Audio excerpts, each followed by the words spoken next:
things are possible.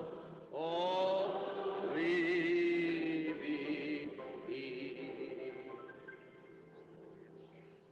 Na tuendelee kusimama kwa muda mdogo wa maombi na tuinamishe vichwa vyetu. Mungu mpendwa, twaona haya kuwa ni majaliwa makubwa usiku wa leo kuwa hapa. Wakati huu kuletea Kristo aliye hai ulimwengu unaokufa pamoja na kizazi kinachokufa. Tungeuliza Bwana ya kwamba uyapake mafuta maneno yetu na juhudi zetu, ili yasikurudie bure, mbali yatekeleze jambo ambalo yalikusudiwa. Msaidie kila mwanamume, mwanamke, mvulana ama msichana hapa usiku wa leo aliyemhitaji.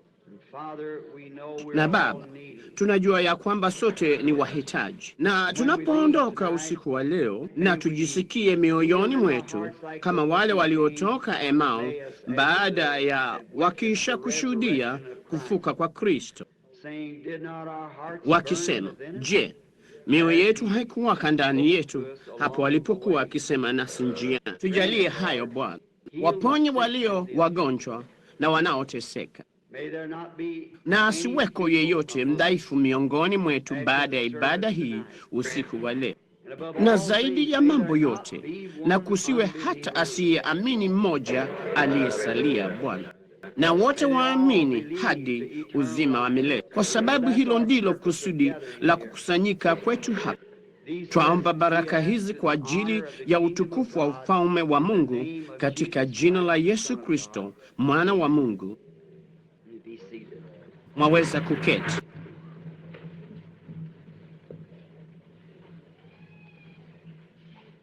Ni vizuri usiku huu kurudi hapa.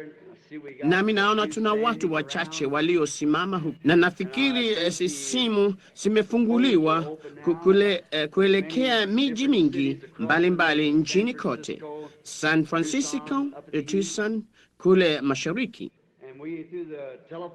Nasi kwa simu tunawatumia salamu. Tuko kwenye jumba la hotuba hapa usiku wa leo, na jumba lenyewe limejaa kweli kweli, na marefu yake na kote ukutani kumejaa watu waliosimama. Na tunasikia ya kwamba kesho usiku tutajaribu kufungua upande mwingine hapa wa jumba hili la michezo ya viungo vya mwili, kusudi tupate sebule kubwa zaidi itakayochukua labda watu wengine 1000 kadhaa. Kwa hivyo tunatarajia hayo kesho usiku, iwapo imejaa kabisa usiku wa leo, usiku wa kwanza. Naam, tunaamini itakuwa zaidi kesho usiku. Nami naona ya kwamba wameongeza vitu vingine zaidi na kadhalika usiku huu.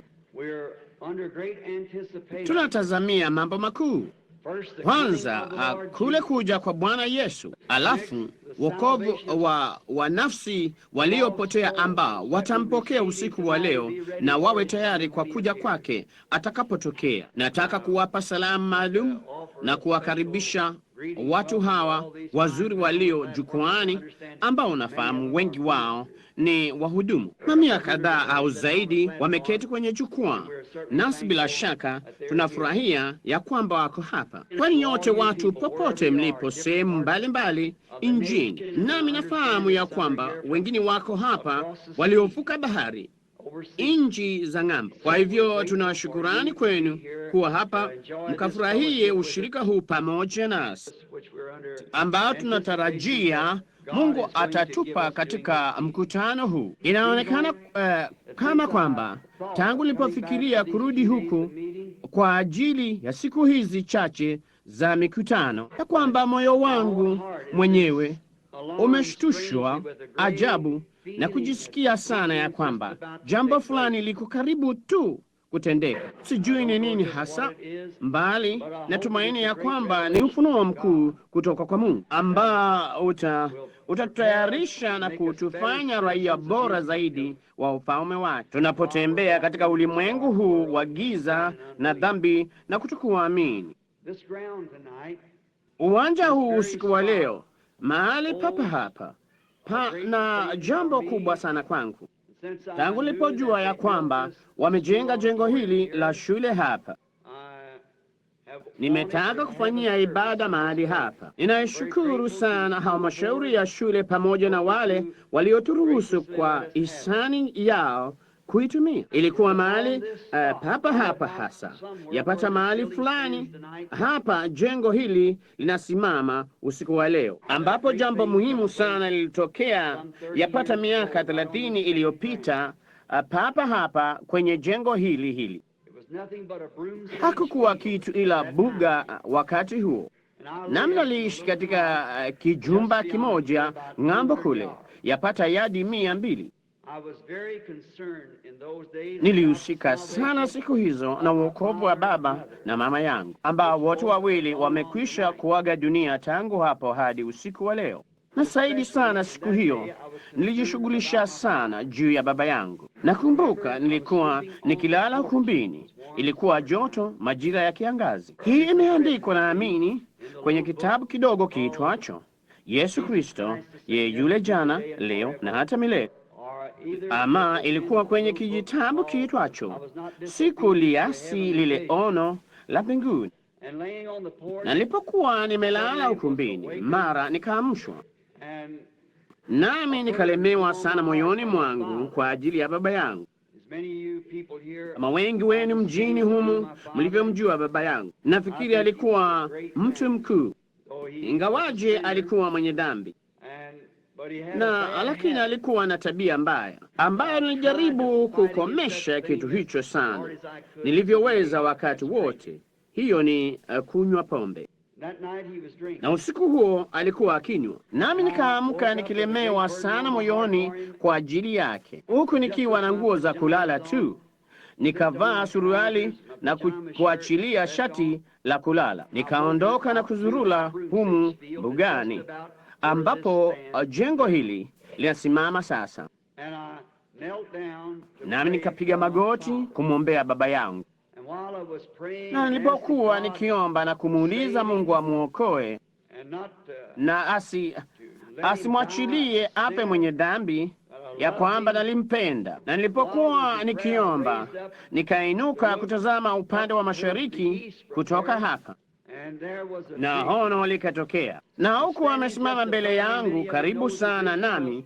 Wengi wenu mnajua ono lile, alikuwa Bwana Yesu. Naam, mimi si mwepesi wa kupata mazingaombwe kama nijuavyo, bali maono ni dhahiri. Na hapo alisimama Bwana Yesu. Mara ya kwanza nilipopata kumwona katika ono la namna hiyo, alikuwa tu yapata futi 10 juu ya kichwa changu, amesimama hewani, huku mguu mmoja ukipiga hatua. Alikuwa amevalia joho jeupe lenye tarizi ukingoni mwake, nywele zake zimening'inia mabegani mwake, na alionekana yapata jinsi Biblia ilisema alikuwa yapata miaka 30, bali mtu mdogo mwembamba, mtu mdogo sana. Ilionekana kama kwamba hangalikuwa mwenye uzito wa ratili 30. Nami nikatazama, nikadhani huenda ikawa mna jambo ambalo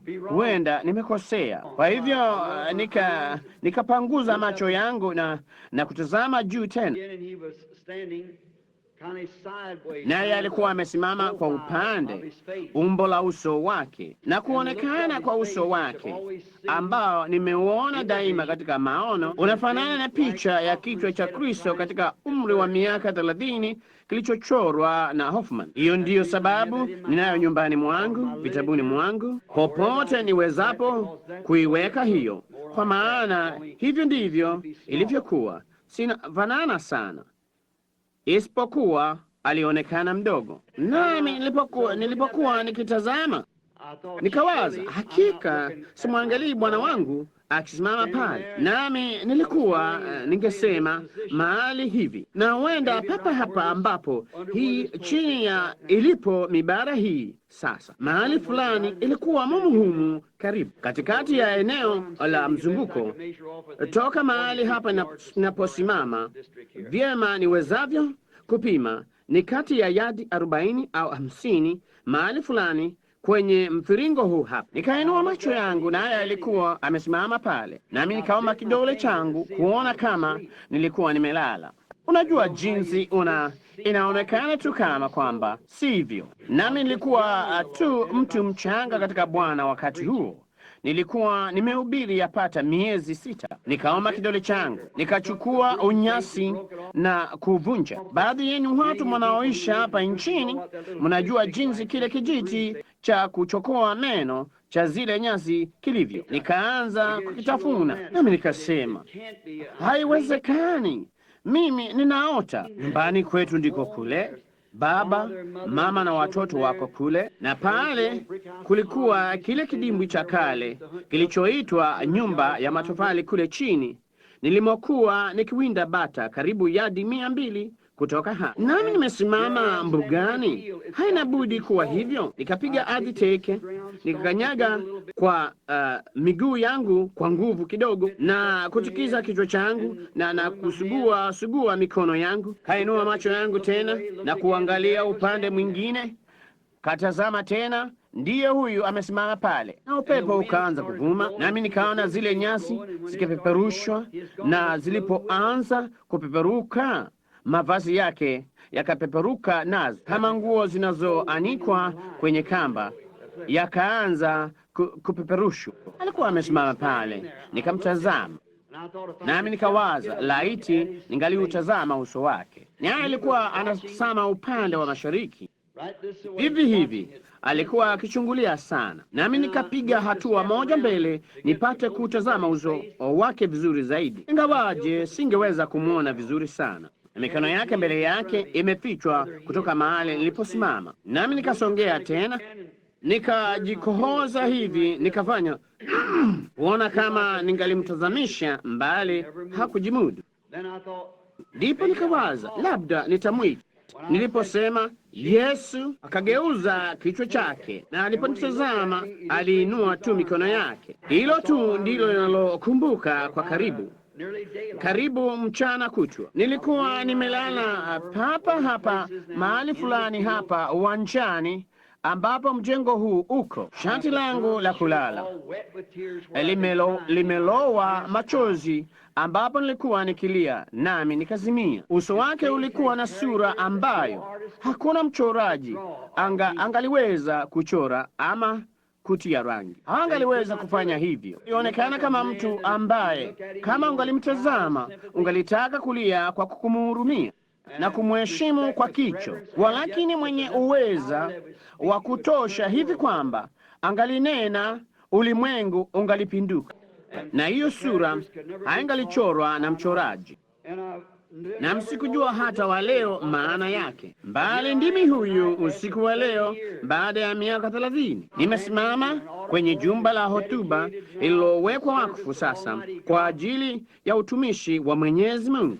Nami ni mtu tu mfuasi, hasa mzee wa mahali hapa katika kanisa la Kibatisti hapa, ambapo Roy Davis alikuwa mchungaji wakati huo. Nami sasa ninasimama hapa, huku mahali hapa pamejaa watu mahali pale, pamoja na ninavyofikiria ni walionunuliwa kwa damu ya Yesu Kristo mwenyewe mikononi mwangu kuleta ujumbe huu wa Bwana katika muda wa siku 4. Yapata karibu miezi 6 baadaye, nilikuwa na ubatizo wangu wa kwanza chini hapa mtoni, wakati ile nuru iliposhuka papa hapa Spring Street. Wengi wenu huenda mngetaka kwenda huko chini mkaitazame kule Spring Street and Water, papo hapo ukingoni mwa mto, na hapo ndipo malaika wa Bwana alipojitokeza kwa watu hadharani kwa mara ya kwanza, na saa 8 alasiri moja, na sauti ikatoka kwake kasema, kama Yohana Mbatizaji alivyotumwa kutangulia kuja kwa kwanza kwa Kristo, ujumbe wako utatangulia kuja kwa pili. Hii ni miaka 30 baadaye, na ndimi huyu usiku wa leo ningali nikiutangaza ujumbe huo, na umezunguka dunia nzima. Nami nafurahia kurudi katika mji wa nyumbani mwangu usiku wa leo kumwakilisha huyu Bwana Yesu Kristo, ambaye ningali nampenda kwa moyo wangu wote. Kila siku yeye anakuwa mtamu zaidi kuliko alivyokuwa siku iliyotangulia. Mimi siyabadilisha hata nukta moja mafundisho yangu. Jambo la kwanza nililoanza nalo, ningali naamini jambo lile lile usiku wa leo. Ni yeye yule jana, leo na hata milele. Sasa nina ujumbe fulani ambao ni jukumu langu. Ujumbe huu ulipoanza, bila shaka ulikuwa kila mtu alikuwa akiombea wagonjwa, ishara kuu, maajabu na miujiza. Ulianza hasa katika watu wa Kipentekoste. Ufufuo wa dunia nzima wa mikutano ya uponyaji ulienea ulimwenguni. Kwa muda wa miaka 15 iliyopita, kumekuwa na ufufuo kwenye kila kilima kilichoko na kisia. Mioto ya ufufuo inawaka. Mamilioni wamemkubali Kristo kama mwokozi wao kwa agizo hilo moja. Hilo limewatia moyo watu kama Oral Roberts na kadhalika, na kote kote kila mahali. Baada ya kanisa la Kipentekoste kulala usingizini mzito kama ilivyokuwa wakati huo, nia yangu na hamu yangu usiku wa leo ni kuliamsha kanisa hilo tena kwa ajili ya kule kuja kwa Bwana Yesu kunakokaribia. Sina budi kulikemea, sina budi kukemea dhambi ya kila namna. Sielekezi kwa dhehebu la mtu yeyote. Nina ujumbe. Naam, ni vigumu kuliendea kanisa nikadhaminiwe kama tu ilivyokuwa kwa Bwana wetu Yesu Kristo, maana ni yeye, si mimi, bali kama alivyohubiri hapo mwanzo na kuwaponya wagonjwa, kawafufua wafu na kuwatakasa wakoma na kutoa pepo. Kila mtu alimtaka yeye, bali inafikia wakati ambapo mna ujumbe ambao kila mara hufuatana na kila ishara, kwa maana ishara ina sauti. Bali alipoketi siku moja kusema mimi na Baba tu mmoja, hawangestahimili hilo. Vivyo hivyo aliposema paula mwili wake mwana wa Adamu na kuinywa damu yake, hamna uzima ndani yenu. Naamu, madaktari na watu wenye akili timamu wangalisema mtu huyu ni kizuu kifyonza damu, anajaribu kuwafanya mle mwili wake na kunywa damu yake. Yeye hakueleza hilo kamwe, alisema tu hivyo. Na usiku wa leo huenda ukasikia mambo na kote mkutanoni ambayo yanasema huenda tusiweze kuyaeleza, bali kumbuka, Yesu ni yeye yule jana, leo na hata milele. Tunaamini hilo. Naam. Hatuna muda wa kunena sana, kwa sababu tuna wakati fulani wa kuanza hapa na wakati fulani wa kutoka. Nasi tunataka kuheshimu hawa mashauri ya shule iliyoweka nyakati hizi kwa ajili yetu, nasi tutafanya tuwezavyo kuwaheshimu. Kumbukeni, wakati wowote mwenye dhambi anapotaka kumjia Kristo, yote ikupasayo kufanya ni kuja moja kwa moja humu, hata ikiwa ninahubiri, kuimba, chochote kile, na kutoa uhai wako kwa Kristo papo hapo na kusimama kitini mwako. Hiyo ndiyo sababu tuko hapa, kukusaidia. Nataka kuzungumza na ndugu Vail, ndugu Bodas na wandugu hapa. Kama nashangaa kama alasiri ya leo kanisani ama asubuhi yoyote au chochote kile wangekuwa na ibada ya mafunzo kwa wale wanaotaka ubatizo wa Roho Mtakatifu. Hiyo ingekuwa sawa. Ninyi wa ndugu Neville, nanyi nyote mungekuja hapa. Ndugu Cap, kama yeyote angetaka kushauriwa katika ubatizo wa Roho Mtakatifu, mbona usije maskanini?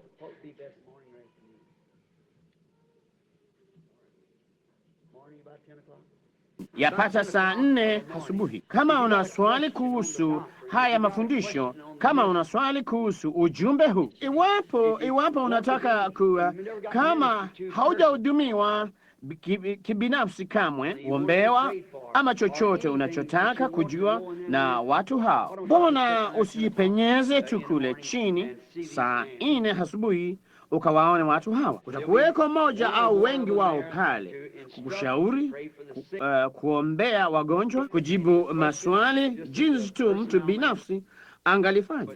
Waendee tu na watafurahia kukusaidia kwa njia yoyote wawezayo.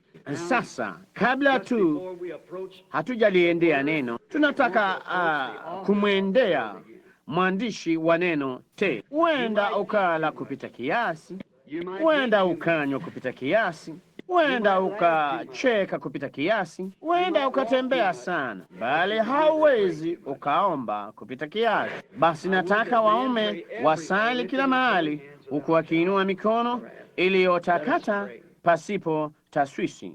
Na tuombe. Yesu mpendwa, mwandishi wa neno la uzima, nawe ndiwe hilo neno. Tunakuja kwako kwa kicho baada ya maelezo ya hilo hono ambalo Mungu unanishuhudia kwamba ni kweli. Bwana Yesu, naomba ya kwamba wewe utayapa upako maneno haya usiku huu, yakasikiwe na kila sikio linaloongozwa na sauti ya kiungu. Na ikiwa kuna mmoja hapa anayesikiza nchini kote, iwapo hawako tayari na hawajajitayarisha wakati huu kukabiliana na mwito wa wakati huu, ule ujumbe kutoka kwa Mungu, kutubu na kujitayarisha, kwa kuwa ufalme wa Mungu unakaribia. Tunaomba ya kwamba itakuwa hivyo kwa usiku wa leo, ya kwamba watakabiliana na mwito wa wakati huu. Mungu, ningeomba msaada, nikijua wajibu wake na maana yake, jinsi itanibidi kujibu kwenye siku ya hukumu. Kwa yale yote ninayosema hapa na penginepo, nisaidie nipate kuwa mwaminifu sana Bwana, kwa yale yote nifanyayo au nisemayo katika neno lako, pate kuzaa matunda.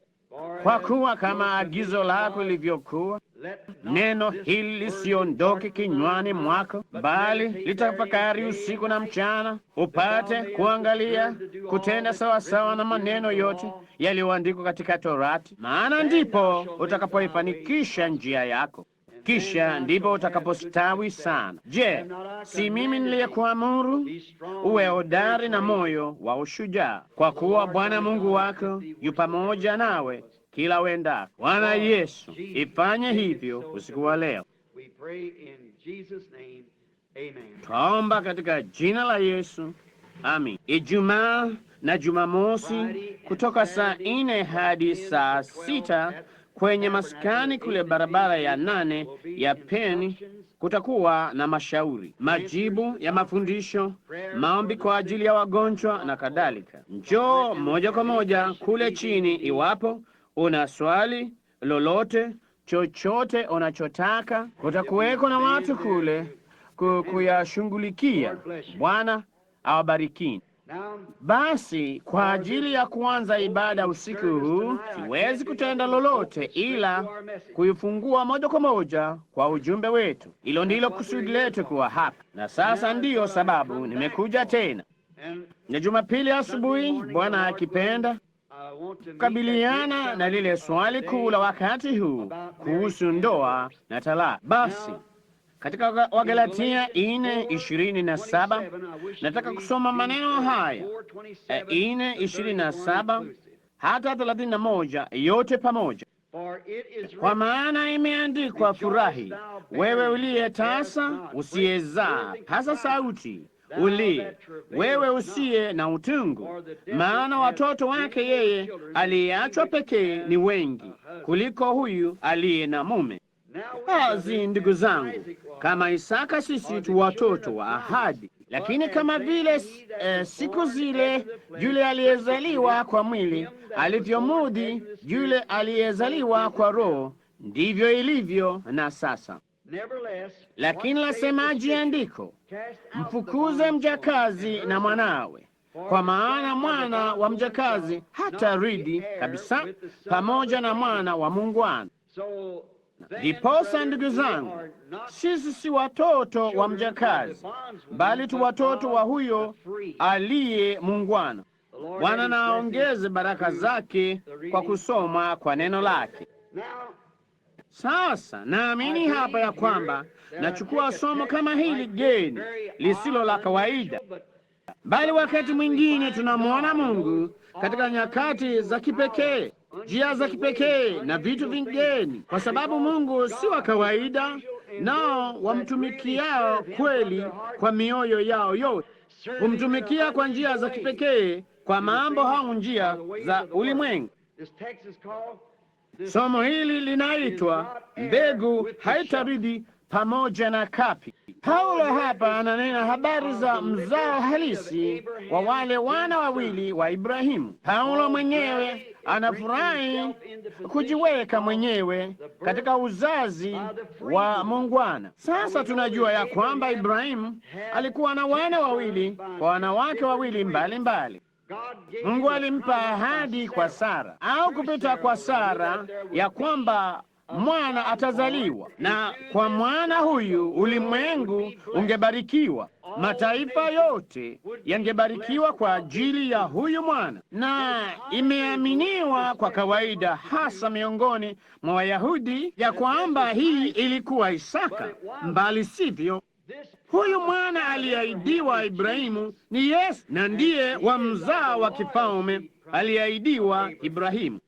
Bali Ibrahimu akiwa na wana wawili, mmoja kwa Agai aliyekuwa mjakazi wa mkewe, mjakazi wa Kimisri mrembo mwenye uso mzuri, ambaye Ibrahimu alikuwa amemtoa Misri kwa ajili ya apate kuwa mjakazi wa mkewe. Naye Sara akifikiri ya kwamba Mungu hangaliweza kutimiza ahadi yake, alimwambia Ibrahimu amchukue Hagai mjakazi wake na moe, ambapo kuoa wake wengi kulikuwa halali siku hizo, na kumzalia mtoto. Na hivyo ndivyo Mungu alivyokuwa amepanga, ya kwamba yeye angepata mtoto kwa Hagai tu, bali tunaona ya kwamba hiyo haikuwa hivyo. Naam, tunafahamu pia ya kwamba Mungu hukamilika katika utatu. Sasa Mungu hukamilika katika utatu. Neema ni 5, 7 ni ukamilifu kama ulimwengu. Mungu amekamilika katika Baba, Mwana, Roho Mtakatifu. Huo ndio ukamilifu wa uungu. Yote ni Mungu mmoja katika dhihirisho 3 za sifa za afisi moja, ama afisi 3 katika uungu mmoja. Naam, kuna utatu pia katika ukamilifu wa hatua za neema kwa kanisa: kuhesabiwa haki, kutakaswa, ubatizo wa Roho Mtakatifu. Huko ndiko kuzaliwa upya, jinsi tu uzazi wa kawaida unavyoonyeshwa kwa mfano, ambapo mwanamke anapomzaa mtoto, kitu cha kwanza kutoka ni maji, damu na halafu uhai. Biblia ilisema katika Yohana wa kwanza 5:7 ama 7:5, naamini ndivyo iliyosema, wako watatu washuhudiao mbinguni, Baba, Neno ambalo ni Mwana na Roho Mtakatifu, hao watatu ni mmoja. Wako watatu washuhudiao duniani, Neno, maji, damu na Roho. Maji, damu na Roho, na watatu hawa hupatana kwa habari moja. Sasa Baba, Mwana na Roho Mtakatifu ni mmoja. Huwezi kuwa na Baba pasipokuwa na Mwana, hauwezi kuwa na Mwana pasipokuwa na Roho Mtakatifu, bali unaweza kuhesabiwa haki pasipo kutakaswa. Unaweza kutakaswa pasipo kujazwa na Roho Mtakatifu. Tulithibitisha hilo katika kanuni za maumbile. Basi wengi wenu huenda mimi ni mgeni kwenu. Mimi sina elimu, nanyi bila shaka najua mnaelewa, bali mimi hufundisha katika mifano, jinsi ya kawaida yanavyoonyesha ya kiroho kwa mfano. Basi tunaona ya kwamba wako watatu katika ukamilifu. Mungu hukamilishwa katika utatu. Naam, na hivyo ilikuwa ukamilifu katika uzao wa Ibrahimu. Kulikuweko Ishmaeli, Isaka. Ishmaeli akitoka kwa mjakazi, Isaka akitoka kwa muungwana, na wote wawili kwa kujuana kimwili.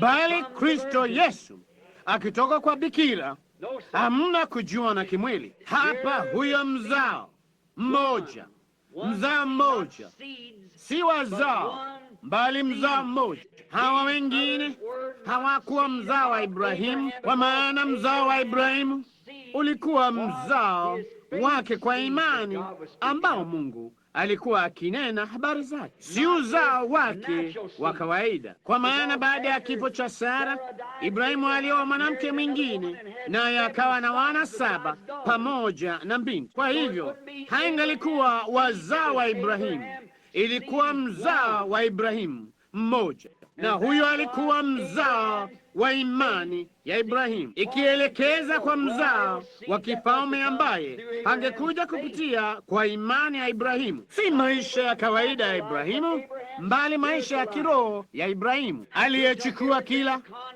lililokuwa kinyume cha neno la Mungu na kuwa kama kwamba sivyo, naye akamwamini Mungu, akaamini kwa kutarajia yasiyoweza kutarajiwa. Huyo ndiye mzao halisi tunayenena habari zake. Hapa tunaonyeshwa picha. Hata hivyo, ule uzao ulianza, uzao wa ahadi ulianza kwa kushuku kidogo, kushuku ile ahadi ya asili. Je, waona jinsi inavyoanza hafifu kwa kutilia shaka ile ahadi ya asili?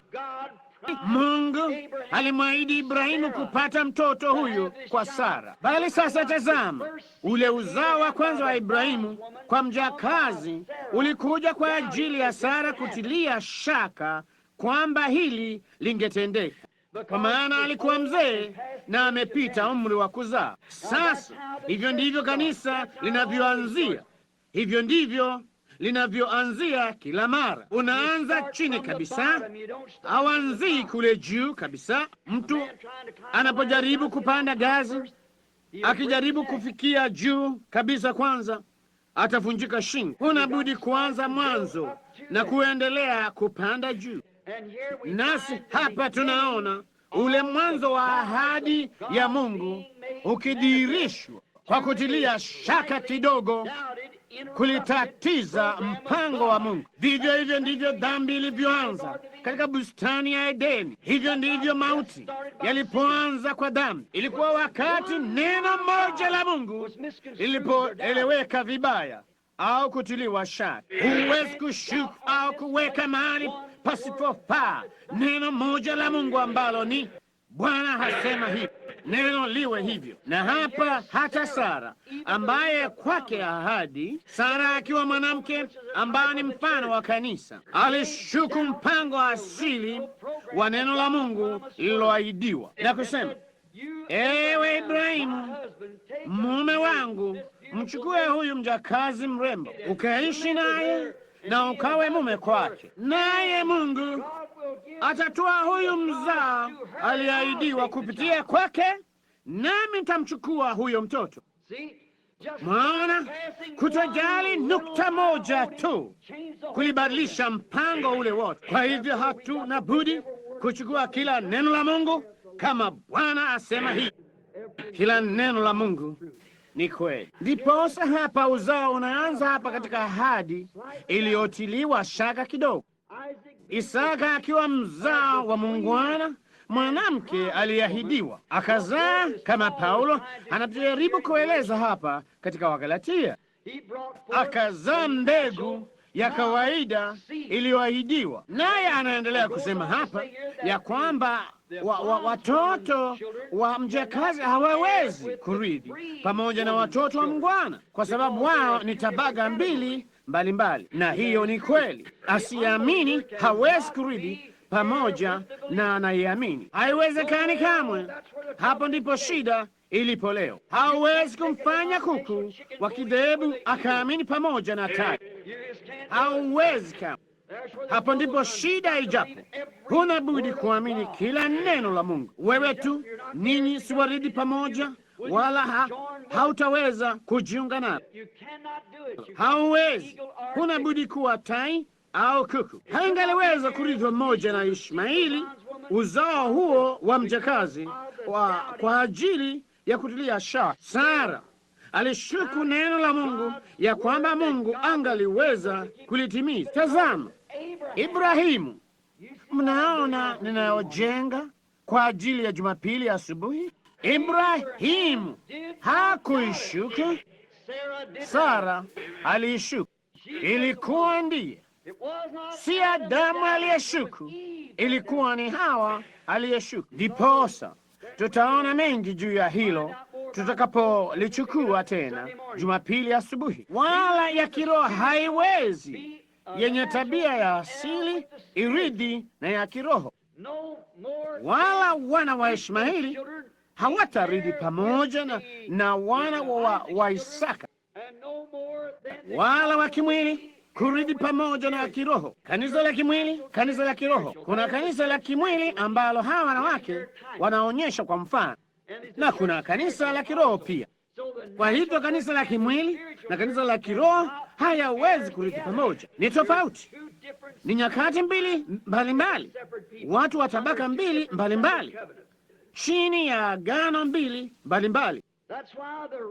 Hiyo ndiyo sababu kunyakuliwa ni tofauti, na kutakuwa tu kwa ajili ya uzao wa kifalme wa Ibrahimu. Hakuwezi kuwa kwa ajili ya uzao wa asili na wa kimwili wa kanisa. Hapana budi, utakuwa kwa uzao wa kifalme wa neno la Mungu kupitia kwa Ibrahimu, uzao wa kifalme. Hiyo ndiyo sababu kunyakuliwa kutatukia kwanza, kwa maana kumbuka, sisi tulio hai tutakaosalia hatawazuia, hatawatangulia wao waliokwisha kulala mauti, kwa maana parapanda ya Mungu italia, nao waliokufa katika Kristo watafuka kwanza. Kisha sisi tulio hai tuliosalia tutanyakuliwa pamoja nao katika mawingu, ili tumlaki Bwana hewani. Tazama, na pia imeandikwa, hao wafu waliosalia hawakuwa hai hata itimia ile miaka elfu. Kwa hivyo hao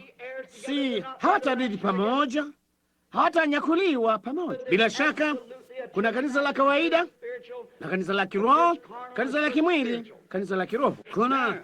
Unaona hapa, hamna hukumu juu yao walio uzao wa kifalme wa kiroho, uzao uliochaguliwa tangu awali, kwa sababu wamechaguliwa uzima milele tangu awali. Wao wamekubali dhabihu ya Mungu iliyotolewa, na dhabihu hiyo ambayo ni Kristo neno. Sasa basi, hakuna hukumu ya adabu sasa.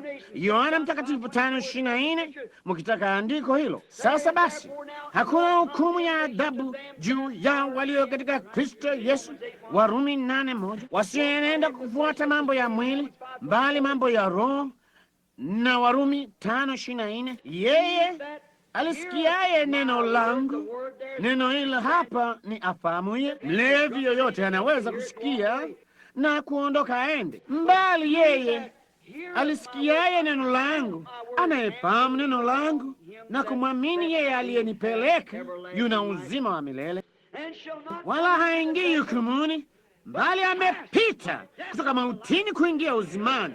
Ndiyo Bwana, yeye ambaye hii siri kuu ya Mungu imejulikana kwake, anafahamu jinsi Mungu alikuwa katika Kristo akiupatanisha ulimwengu kwa nafsi yake, jinsi ambavyo yeye na Baba ni mmoja, jinsi zile siri kuu za kutimilizwa kwake Mungu akijipeleka na kujileta mwenyewe, akadhihirishwa katika nyakati za binadamu na katika uzao wa wanadamu, na kuishi na binadamu, kudhihirisha neno lake siku hizo kwenye mapambazuko ya jua mashariki, na kutenda jambo lilo hilo kama jua lilivyotua magharibi, kujidhihirisha mwenyewe katika kanisa bibi harusi, neno ililodhihirishwa. Maana itakuwa yeye afahamuye. Hiyo ni kuelewa, aliyefunuliwa yeye aliyenipeleka, yuna uzima wa milele, naye haingii hukumuni, bali amepita kutoka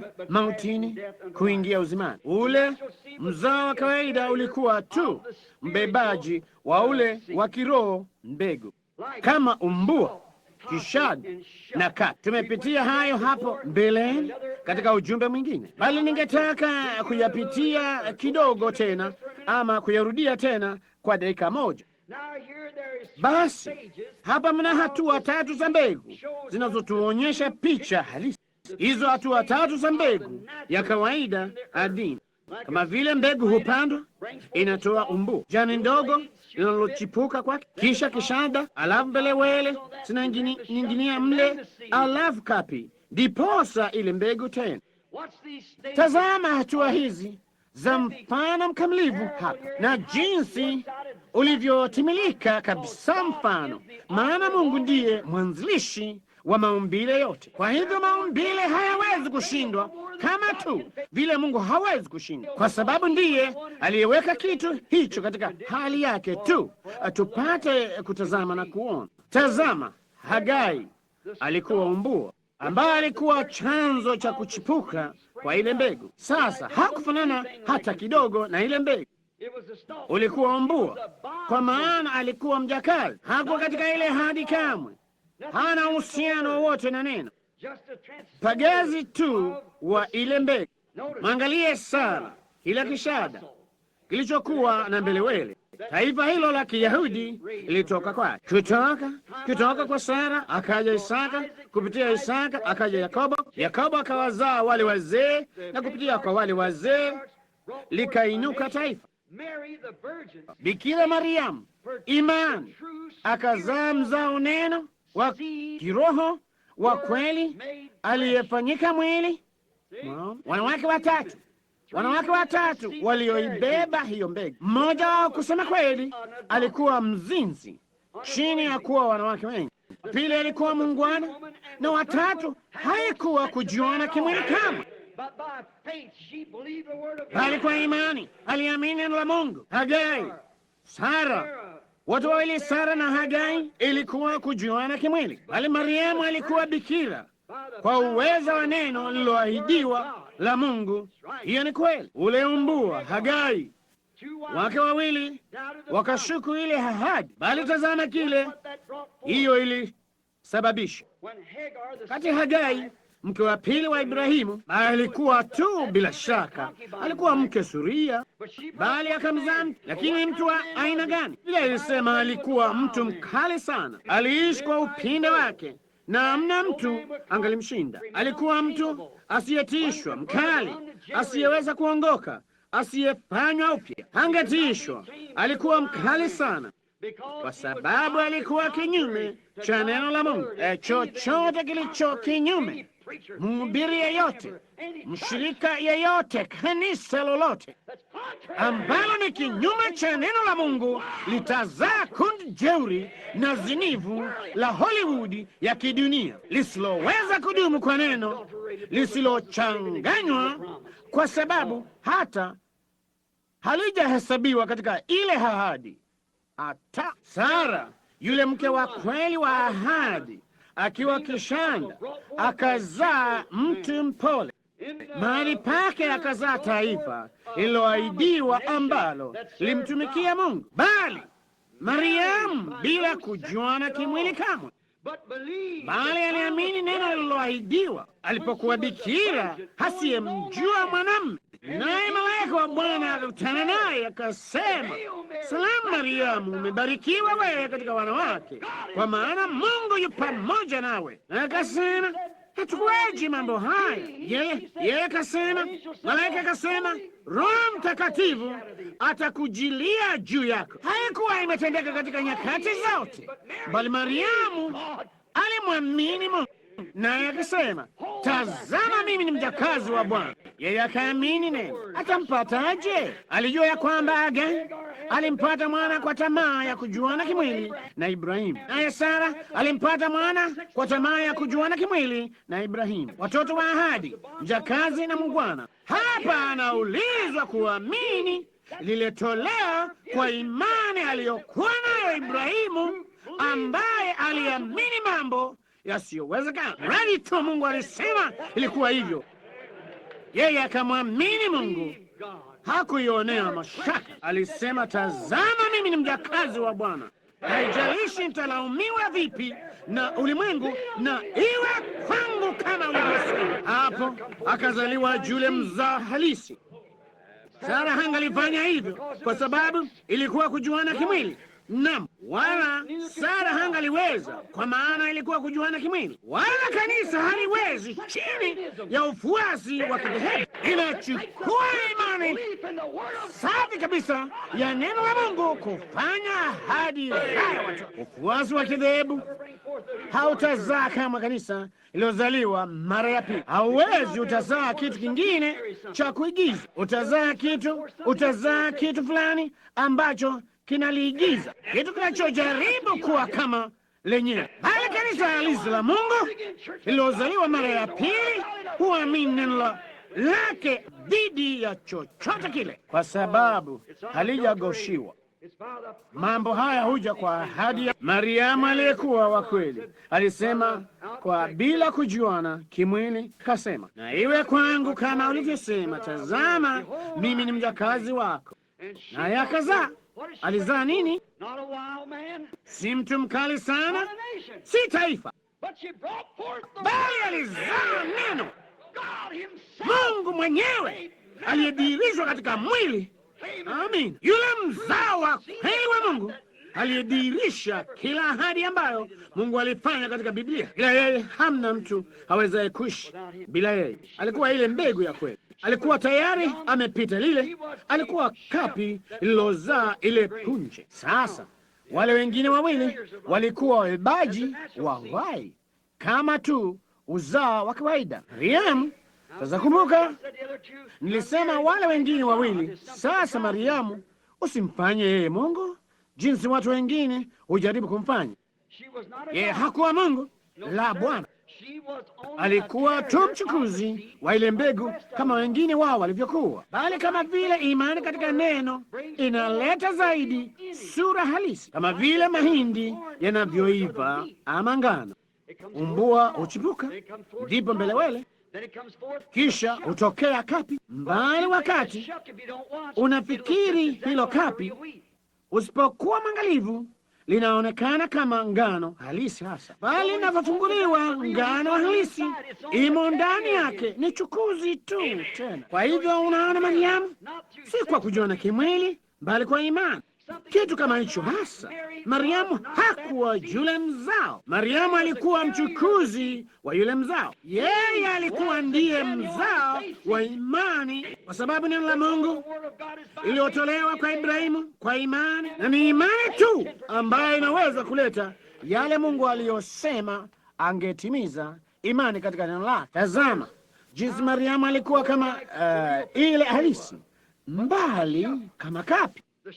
Kapi huikumbatia hii mbegu kwake yenyewe na kuikinga na kuilea hata itakapojitegemea ikaive. Kwa hivyo wakati wa tatu wa kanisa la Kipentekoste uliiva huku umeshikilia mbegu hii hata utakapofika wakati wa kufunguliwa kwa lile kapi. Mariamu akiwa mama wa Kristo, mtambo tu wa kuatamia mayai. Yeye hakuwa damu ya Mariamu, hakuwa damu ya Kiyahudi, hakuwa damu ya mataifa.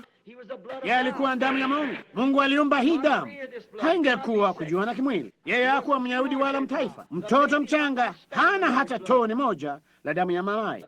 Damu hutoka kwa Baba. Tunajua zile chembe chembe za damu kuwa katika mwanamume, kama vile kuku hawezi kutaga yai, kuku anaweza, mbali iwapo hakuwa pamoja na kuku wa kiume, jimbi hayataanguliwa. Alianguliki ijapokuwa inafanana kabisa na yai la kuanguliwa. Maumbile yake yote yamefanana nalo, bali halina uhai ndani yake. Hivyo ndivyo ilivyo na watu wanaomkiri Kristo. Wengi wao huonekana kama Wakristo, hujaribu kutenda kama Wakristo, bali huna budi kuwa na Kristo ndani yako, ambaye ni neno lililodhihirishwa. Kama sivyo, hautakomaa kama Mkristo halisi anayeamini Biblia. Itakuwa daima kitu fulani cha kidhehebu. Haiwezi kuishi, maana hamna uhai kwake kuishi. Haliwezi kuanguliwa, linaozea kiotani iwapo halijakuwa pamoja na ndege wa kiume. Kama tu wafuasi wa kanisa, unaweza ukawalea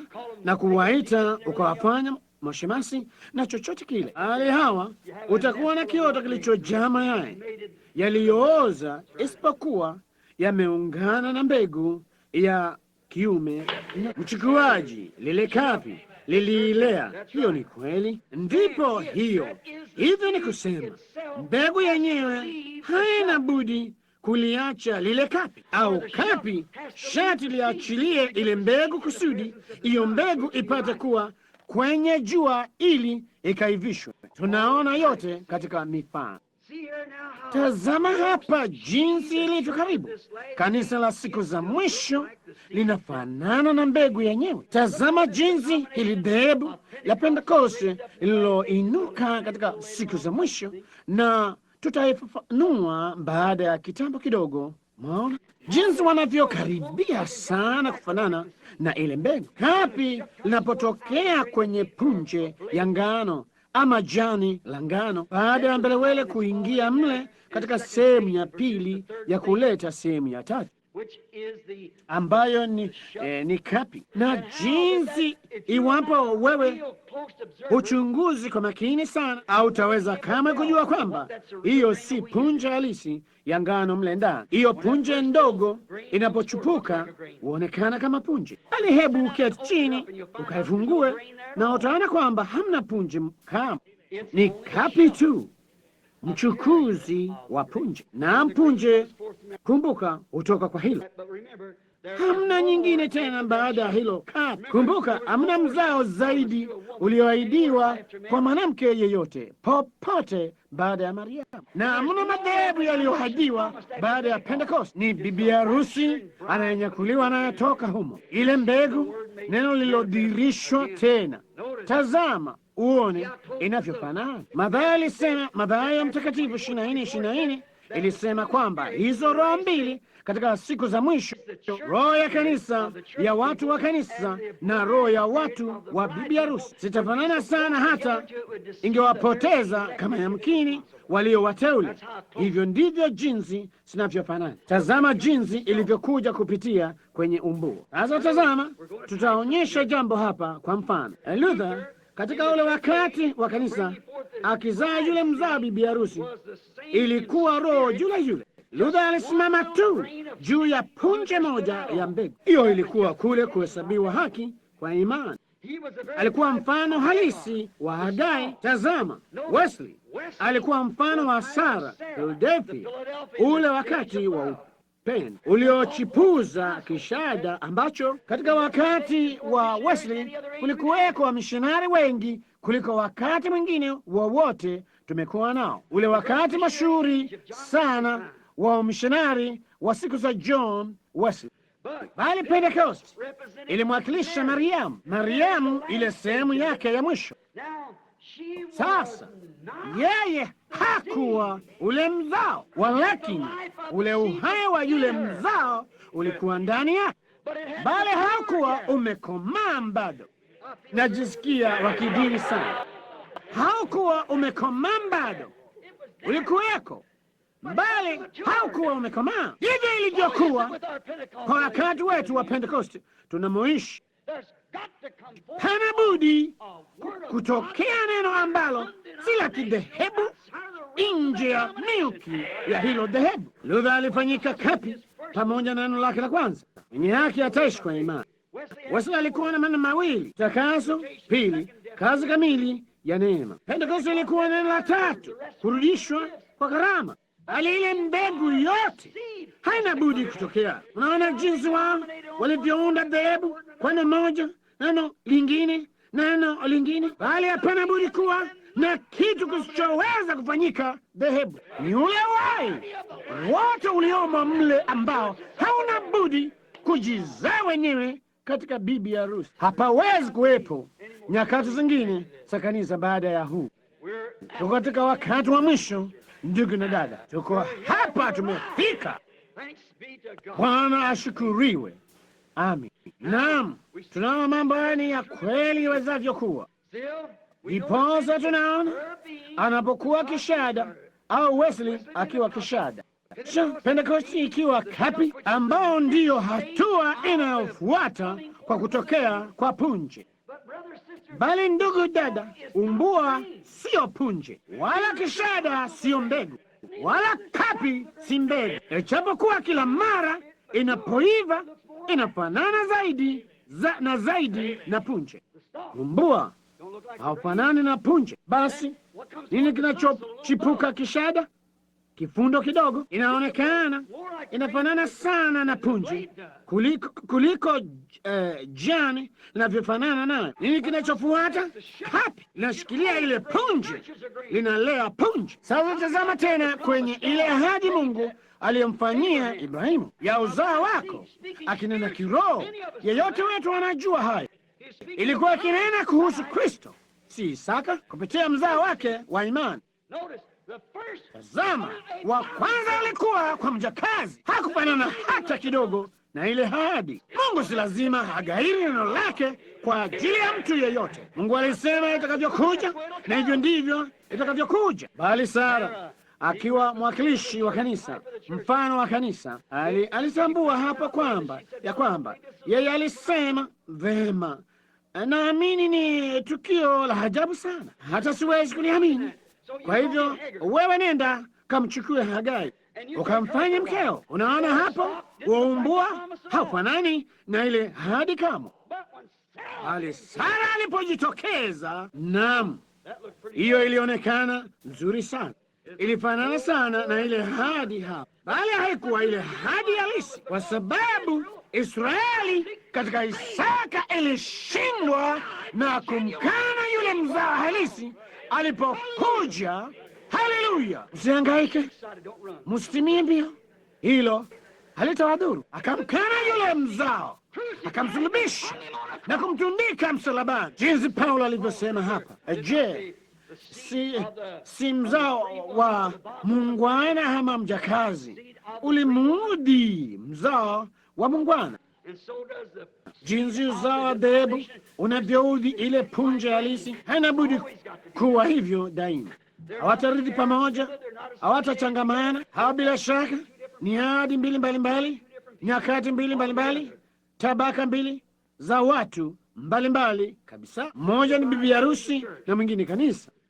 Wanahitilafiana kabisa, walaki wao si ule uzao ulioahidiwa kuja, wala hata Sara wala Hagai wala Sara hakuwa huyo, wala Mariamu hakuwa huyo mzao.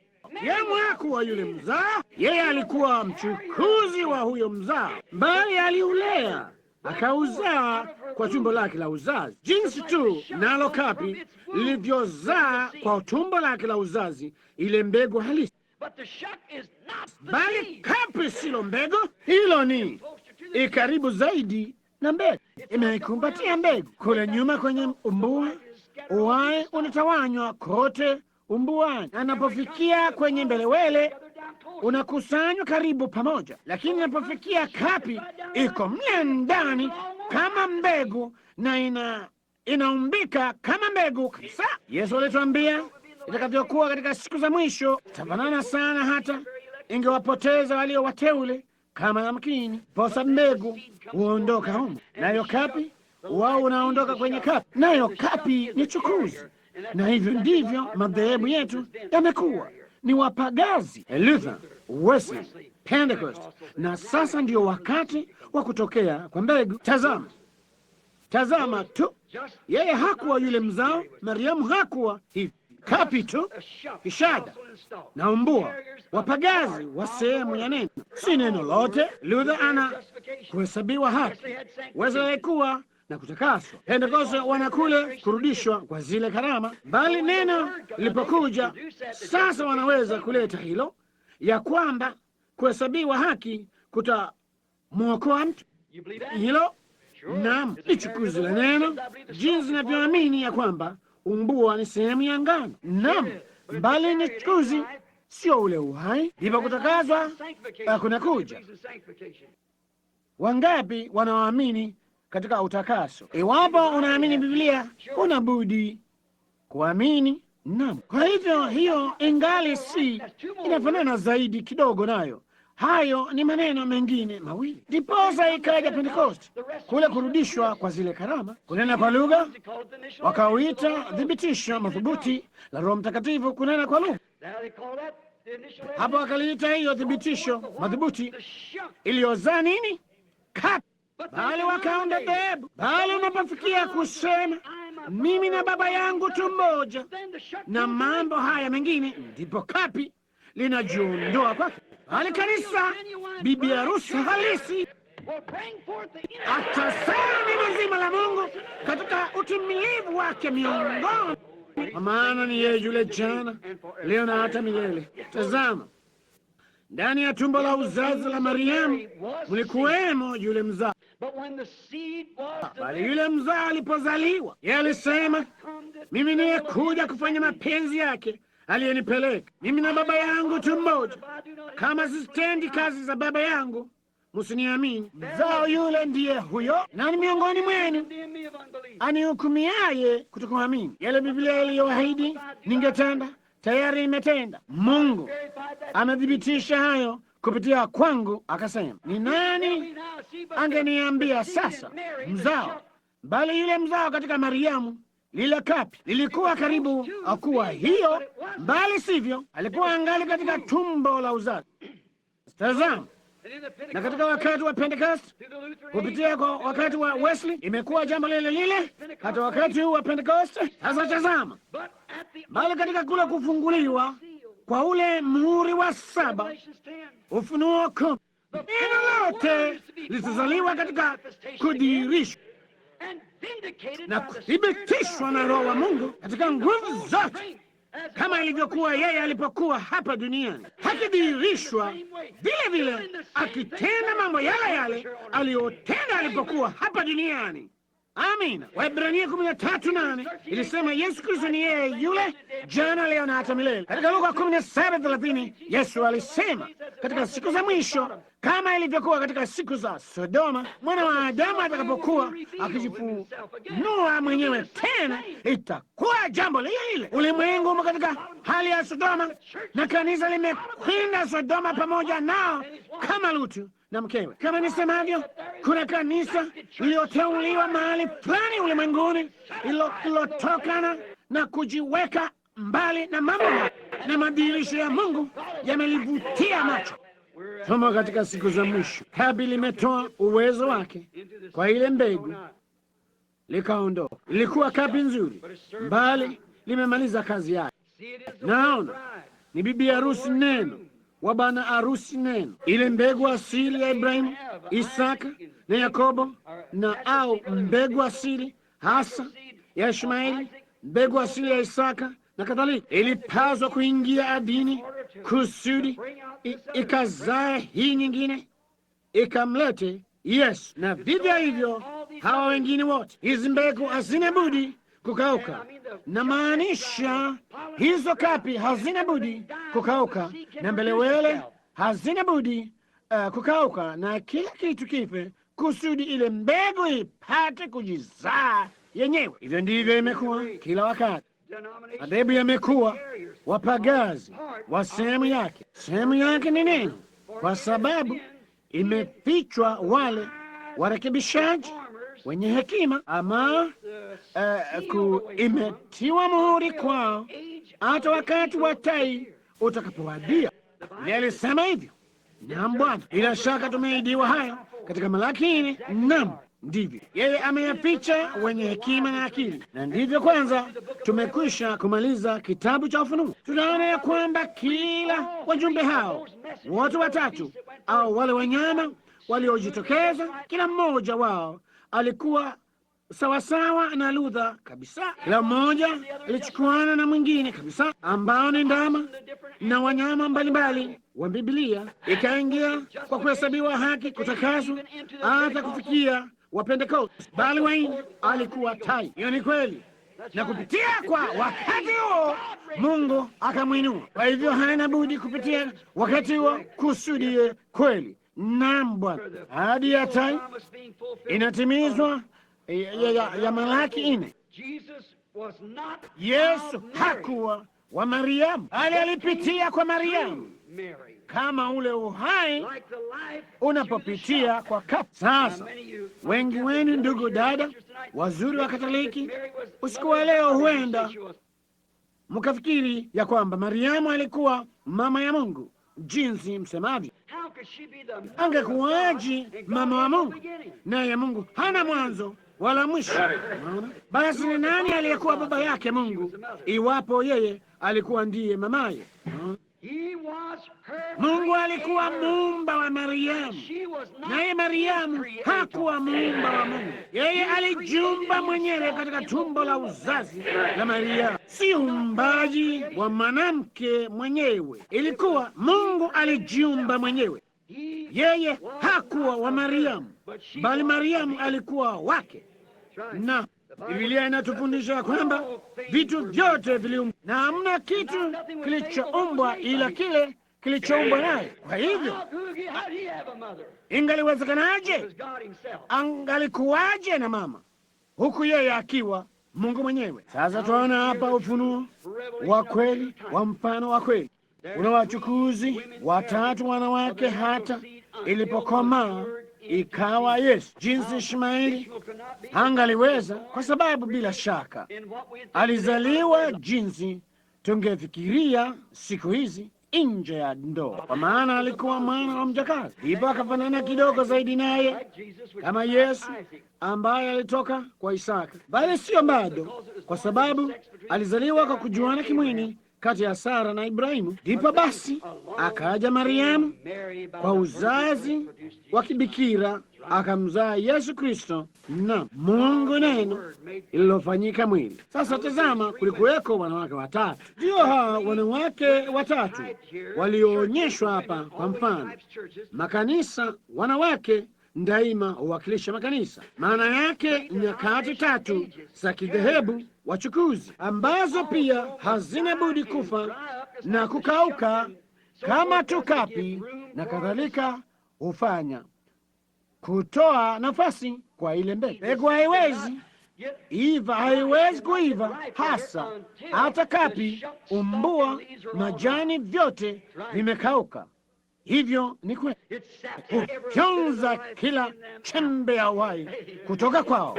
Ami yote ilichokuwa ni hayo na kuongeza, avingeweza kulifanya. Sasa ni wakati wa mbegu au wakati wa bibi harusi. Makapi yamekufa, yale makapi tayari yamekwisha kukauka. Ni wakati wa neno bikira lisiloguswa, ni bikira. Kumbuka, wakati wa neno kibikira ukiliweka mikononi mwa madhehebu, bila shaka alitakuwa bikira, litakuwa limeguzwaguzwa na watu utakapolifikia. Hali kanisa la Mungu halijaguzwa na dhehebu. Haleluya! Ni neno la Mungu lililozaliwa kibikira, lililodhihirishwa Yesu Kristo, yeye yule jana, leo na hata milele. Haleluya! Ni ajabu jinsi gani naipenda, naliamini, jua ya kwamba ni kweli, halitaguswa.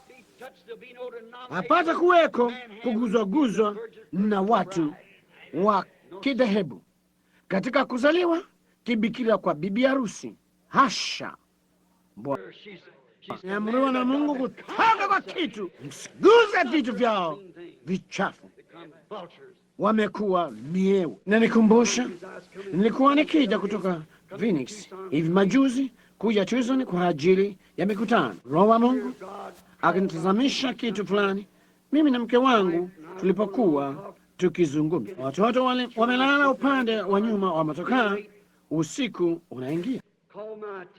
Akanitazamisha kengewa, nami nikamwangalia huyo kengewa kidogo na kumchunguza. Yeye ni mfano mkamilifu kabisa wa kanisa siku hizi. Sasa kengewa, kama tujuavyo sote, amepoteza hali yake halisi ya uumbaji asili. Hiyo ni kweli kabisa. Zamani za kale alifanana na tai, nduguye mkubwa.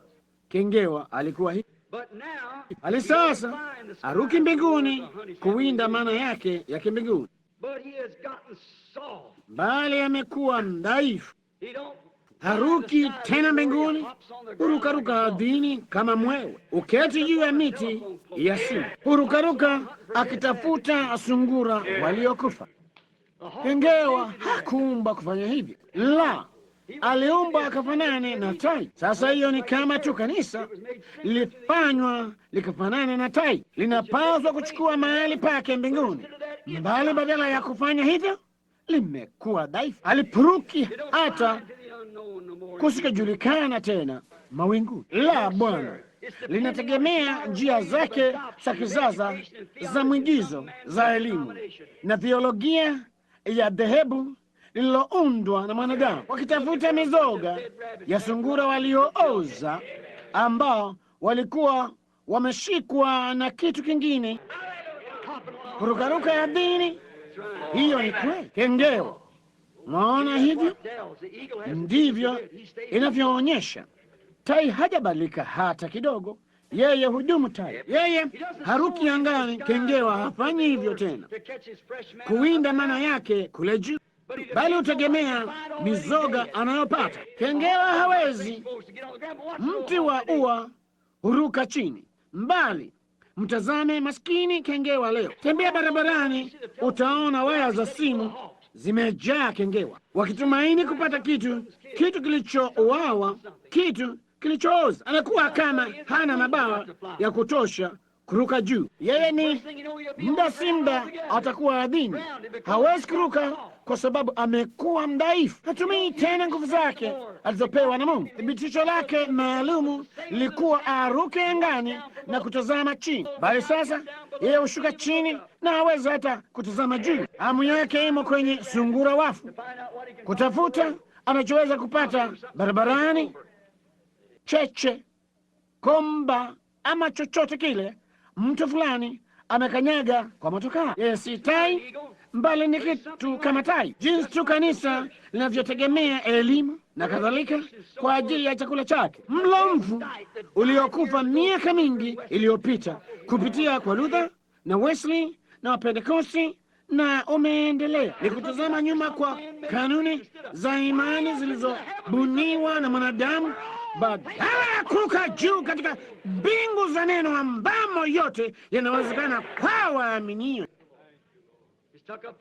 Yamechukua tabia za nderi, vitu vilivyokufa vilivyoachiwa mwewe ulimwengu. Kuna mambo kama haya yaliachiwa ulimwengu, si kanisa. Yeye amekuwa dhaifu sana, hata yeye si chapchap tena, hawezi kuruka hata mbinguni zisizo laini ambamo lolote linawezekana kwa hao waamini. Aliketi kitako na kusema, vema, daktari fulani wa fulani alisema fulani. Dhehebu langu haliamini hivyo. Jamani, ewe kengewa uliyepotoka, unayeogopa kujitwalia ahadi za Mungu, unasema vema, siku za miujiza zimekwisha. Wewe mdhaifu, unaogopa kuchukua bawa zako na kuruka kule ng'ambo. Na je, umekuwa mdhaifu sana hata kwa mkutano wa maombi? Umefikia ambapo hata unaogopa kumaliza zaidi ya dakika 10 madhabahuni. Unarukaruka kama mwewe ukila mizoga adini. Naam Bwana, yeye ni mdhaifu sana kuruka kwenye zile ng'ambo zisizo laini tena. Anarukaruka kama mwewe, anakula chakula cha mwewe. Hivi ndivyo ilivyo. Naam, hata ameanza kufanana na mwewe. Utenda kama mwewe na si kengewa tena. Anafanana zaidi na mwewe kuliko kengewa. Kengewa anapaswa kuruka juu, si kuketi kwenye miti ya simu na kungojea sungura aliyekufa, na ndipo ashuke chini pale na kurukaruka juu chini barabarani kama mwewe. Mnaona, hivyo ndivyo tu kanisa ilivyo leo. Ya nini kuruka kule juu, kupurukapuruka kule huku? Naweza kupata sungura humu, lakini wamekufa, wameoza, wameambukizwa. Wakati mmoja alikuwa wazuri. Vivyo hivyo mafundisho ya Walutheri, Wesley na Wapentekoste. Mbona unakula kama mwewe? Mana mpya ilianguka kila usiku kutoka mbinguni kwa ajili ya wana wa Israeli walipokuwa safari. Yoyote yaliyobakia iliambukizwa. Tulizoea kusema injili imeingiliwa na mabuu. Kuna mabuu wengi sana katika ujuzi wetu siku hizi. Dini zetu zinategemea yale mtu fulani alivyosema mtu fulani, na hiyo ahadi ni kwa ajili ya wakati mwingine. Mtu fulani alinijia si muda mrefu uliopita, mhubiri Mbatisti hapa nyumbani mwangu, na kusema, unajua, kasema, ningetaka kukusahihisha jambo fulani. Nikasema lipi? Kasema unajaribu kufundisha fundisho la kimitume humu katika zamani hizi. Kasema zile nyakati za kimitume zilikoma. Nikasema lini? Nitakwambia zilipoanzia, nawe uniambie zilipokomea. Nikasema je, unaamini neno? Akasema naam. Nikasema bema, basi kwenye ile siku ya Pentecost unaamini hapo ndipo zile nyakati za kimitume zilipoanzia?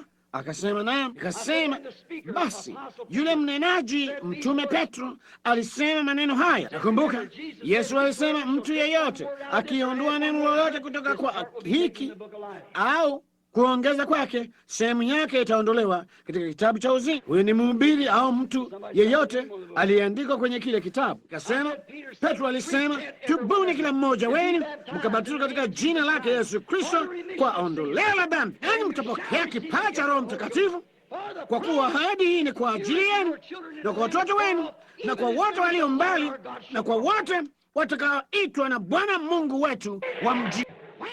Zilikoma lini basi? Imekuweko daima. Ni kundi la kengewa lililobadilika kuwa nderi na linarukarukia mizoga mingine iliyokufa waliouliwa na kizazi kingine.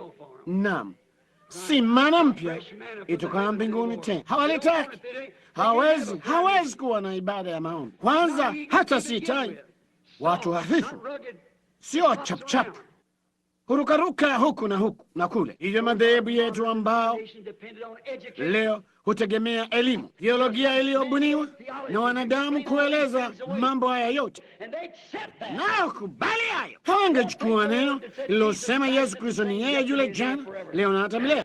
Hatachukua Malaki 4 na hatachukua ahadi hizi zingine zote zinazohusu siku hii na kusema jinsi wakati huu wa kanisa, jinsi nabii alivyosema itakuwa nuru wakati wa jioni. Hawachukui hayo, wanataka kurukarukia yale dhehebu la Kipentekoste lililoua miaka 100 iliyopita, kwa kila maana iliyooza nusu.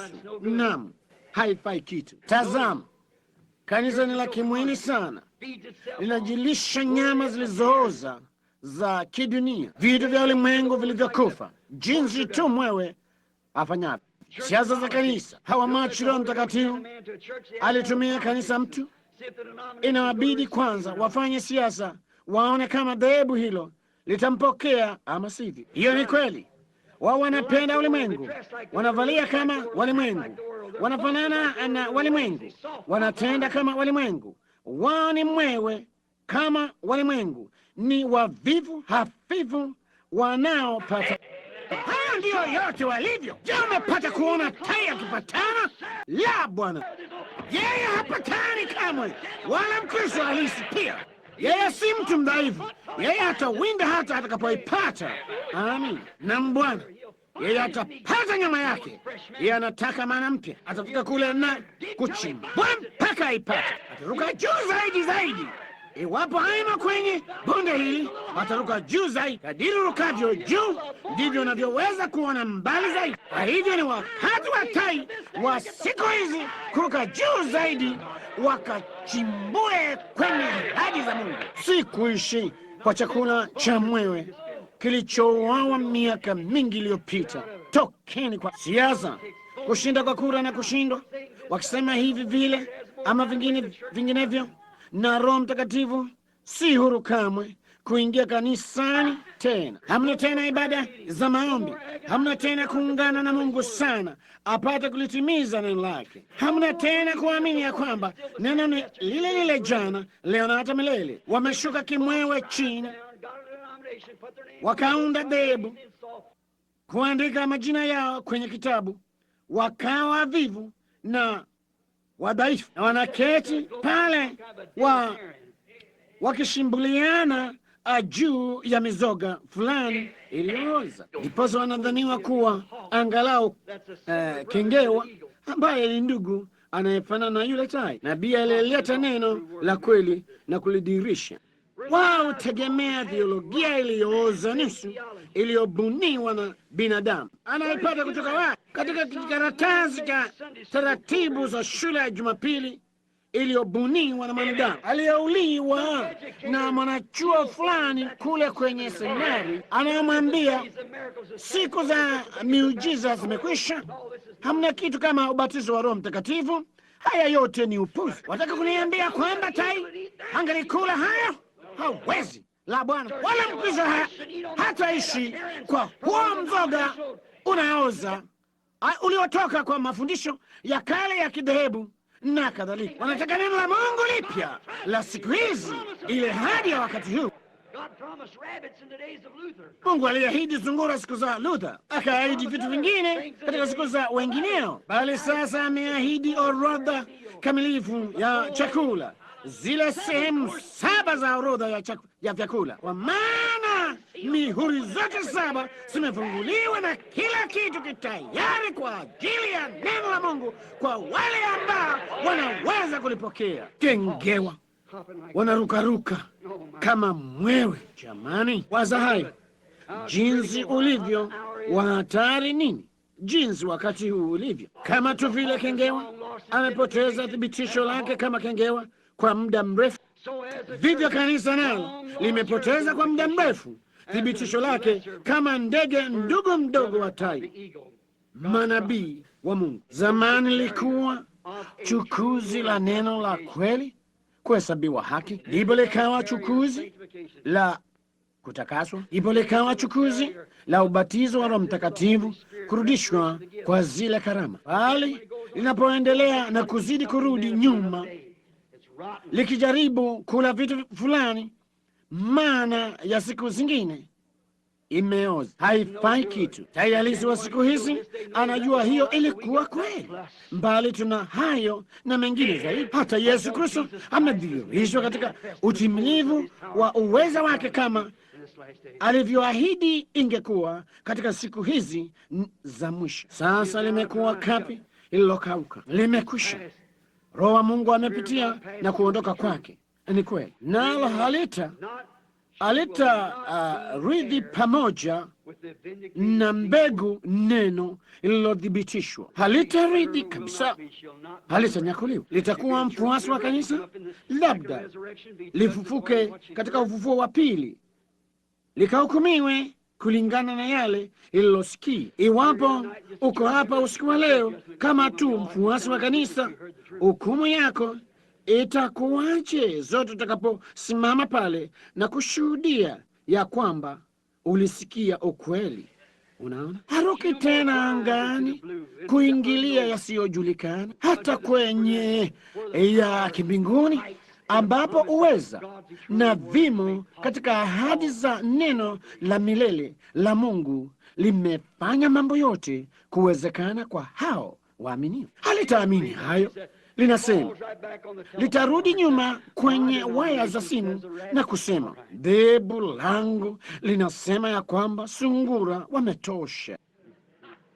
Ingawa wana mabudu ni wazuri, haidhuru. Mnaona, linategemea hayo. Pentekoste sasa ni kama wale dada zao mwewe wa kidhehebu wanaoketi sana sasa kwenye viti vikubwa vya mabaraza ya wasio haki, bila shaka wakisikiza kiongozi wao mwenye siasa za kilimwengu akiwalisha kwa chakula cha mwewe cha sungura waliokufa, jambo lililopita miaka 50 iliyopita. Hiyo ndiyo hali ya kanisa la Pentecost. Jamaa, kama vile Sara alivyojaribu kutimiza ile ahadi ya mambo ya kimbinguni kwa kujichagulia mwenyewe Hagai, vivyo hivyo kanisa linajaribu kuleta ufufuo. Wainjilisti wetu mashuhuri kote nchini siku hizi, ufufuo katika wakati wetu, ufufuo katika wakati wetu. Ni nyote wa Methodisti, wa Baptisti, Pentecost, nyote unganeni. Mwawezaje kupata ufufuo wa maana mpya kwa mzee mwewe wa kale aliyekufa? Mwawezaje kupata ufufuo wakati wetu? Ufufuo ungekuwa mdogo sana, hawangalijua kamwe ukitendeka. Wapentekoste walisema, naam, jambo kuu linatendeka, na hawajui Hiyo ni kweli, mwana. Naam Bwana, kwa kuwa popote alipomzoga ndipo atakapokusanyika ta. Hivyo ndivyo alivyosema. Je, mzoga ni nini? Neno. Yeye ni neno. Mzoga Kristo. Kristo ndani yako, yeye yule jana, leo na hata milele. Jinsi ilivyo kweli! Sara akijaribu kufanya ahadi yote itimizwe. Mnaona, katika kanisa kuu kama la siku hizi, ufufuo mkuu wakati wetu, kwa jinsi gani wa ahadi iliyopotoshwa. Utafanyaje? Na huku Mungu hajabariki dhehebu kamwe. Yeye hakutumia dhehebu kamwe. Ujumbe ulipotangazwa na wakaunda dhehebu, lilikufa hapo hapo. Na muhimiza mwanahistoria yeyote alionyeshe ambapo lilipoinuka tena. Lilikufa papo hapo na kubaki papo hapo. Mungu aliondoka moja kwa moja kutoka chukuzi hilo akaingia kwenye lingine, katoka moja kwa moja kwa Luteri akaingia katika Wamethodisti, mara katoka kwenye Wamethodisti kaingia kwenye Wapentekoste. Sasa yeye ameondoka kwa Pentekoste akaingia kwenye ile mbegu, kwa maana haina budi, hawezi ukashinda maumbile, halingefanyika kingine ila kuwa mbegu. Kwa hivyo ile mbegu itajizaa yenyewe. Ni yeye yule jana, leo na hata milele, nguzo ile ile ya moto, akionyesha ishara zile zile, uweza ule ule, Mungu yule yule, ishara zile zile, mambo yale yale. Amethibitisha neno na Biblia vile vile, ni yeye yule jana, leo na hata milele. Yeye anaongoza usiku wa leo. Mungu utusaidie kuona hayo na kuamini. Hakika mnaona Sara, kanisa likichagulia Hagai, haikufaulu, sivyo? La, wala kundi lake alilolichagulia halitafaulu leo pia. Madaktari na ma PhD na ma LLD haya haikitu. Chukuzi zote hasifaulu. Luther alishindwa, Hagai alishindwa. Hagai alifanyaje? Hagai alimtoa mwanawe akamweka kifuani mwa mwanamke mwingine, sivyo? Kumlelea mwanawe. Hagai alifanya hivyo, akamtoa mwanawe nawe pekee kifuani mwa mwanamke mwingine asiye mama yake, kumlea. Ndivyo hasa Luther alivyotenda alipomtoa mwanawe kuhesabiwa haki kwa dhehebu kumchezea.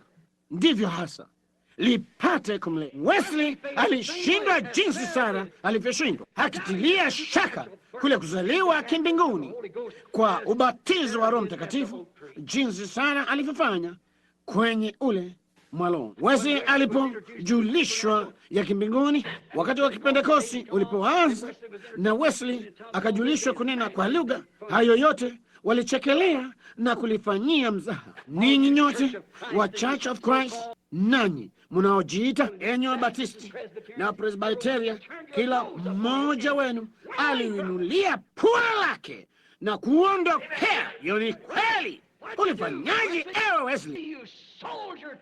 Liuza mwanao kwa dhehebu na yakafa na akangamia. Hiyo ni kweli hasa, bali neno la kweli likasonga mbele moja kwa moja. Alikukaa kwenye dhehebu hilo, ilisonga mbele hata likaingia Pentekosti na kuchukua wengine zaidi pamoja nalo, likawa mwana aliyekomaa zaidi, kama ile mbegu iliyoanguka kwenye tumbo la uzazi. Basi muda ikaanza kwenye uti wa mgongo, ndipo mapafu, na likapata kichwa pamoja na miguu, na muda si muda likafikia ambapo lilipozaliwa. Naam, hivyo ndivyo kanisa limekomaa njia ile ile. Wesley alitilia shaka jinsi hasa Sara alivyofanya kule mtini. Yeye alisema wakati malaika wa Bwana, mtu aliyevalia kama malaika Mungu, alikuwa yeye mwenyewe Elohim, aliyevalia kama mwanadamu, aliyesimama pale na fumbi nguoni mwake, na kusema kwamba angefanya hivyo, na akampa ahadi baada ya Sara kuwa na umri wa miaka 90 na Ibrahimu miaka 100. Naye Sara akacheka moyoni mwake na kusema, hii ingewezekanaje? Mimi na Ibrahimu hatujakuwa vema, hatujakuwa kama vijana, uhusiano wa jamaa labda kwa miaka 20. Alikuwa na karibu umri wa miaka 100. Kasema, mimi nipate furaha na bwana wangu ni wapo mgongwe na yeye mgongwe pia, na mbegu zake za uhai zimekufa, na tumbo langu la uzazi limekauka, sina matiti, mishipa ya maziwa imekwisha. Ningeipataje? Mungu akasema, niliahidi atakuja kwa kila hali.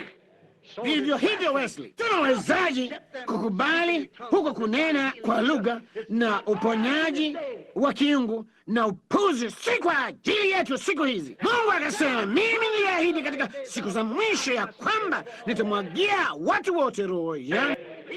Yeye aliahidi kufanya hivyo na akafanya hivyo kwa vyovyote. Nalo kanisa la Wesley pamoja na maskini dada zake mbelewele wa Pentecost, Presbyterian na Church of Christ na Nazarenes, Pilgrim Holiness na United Brethren na kadhalika, wakava moja kwa moja pamoja nalo kanisa likasonga mbele. Sasa wa Pentecost walifanyaje?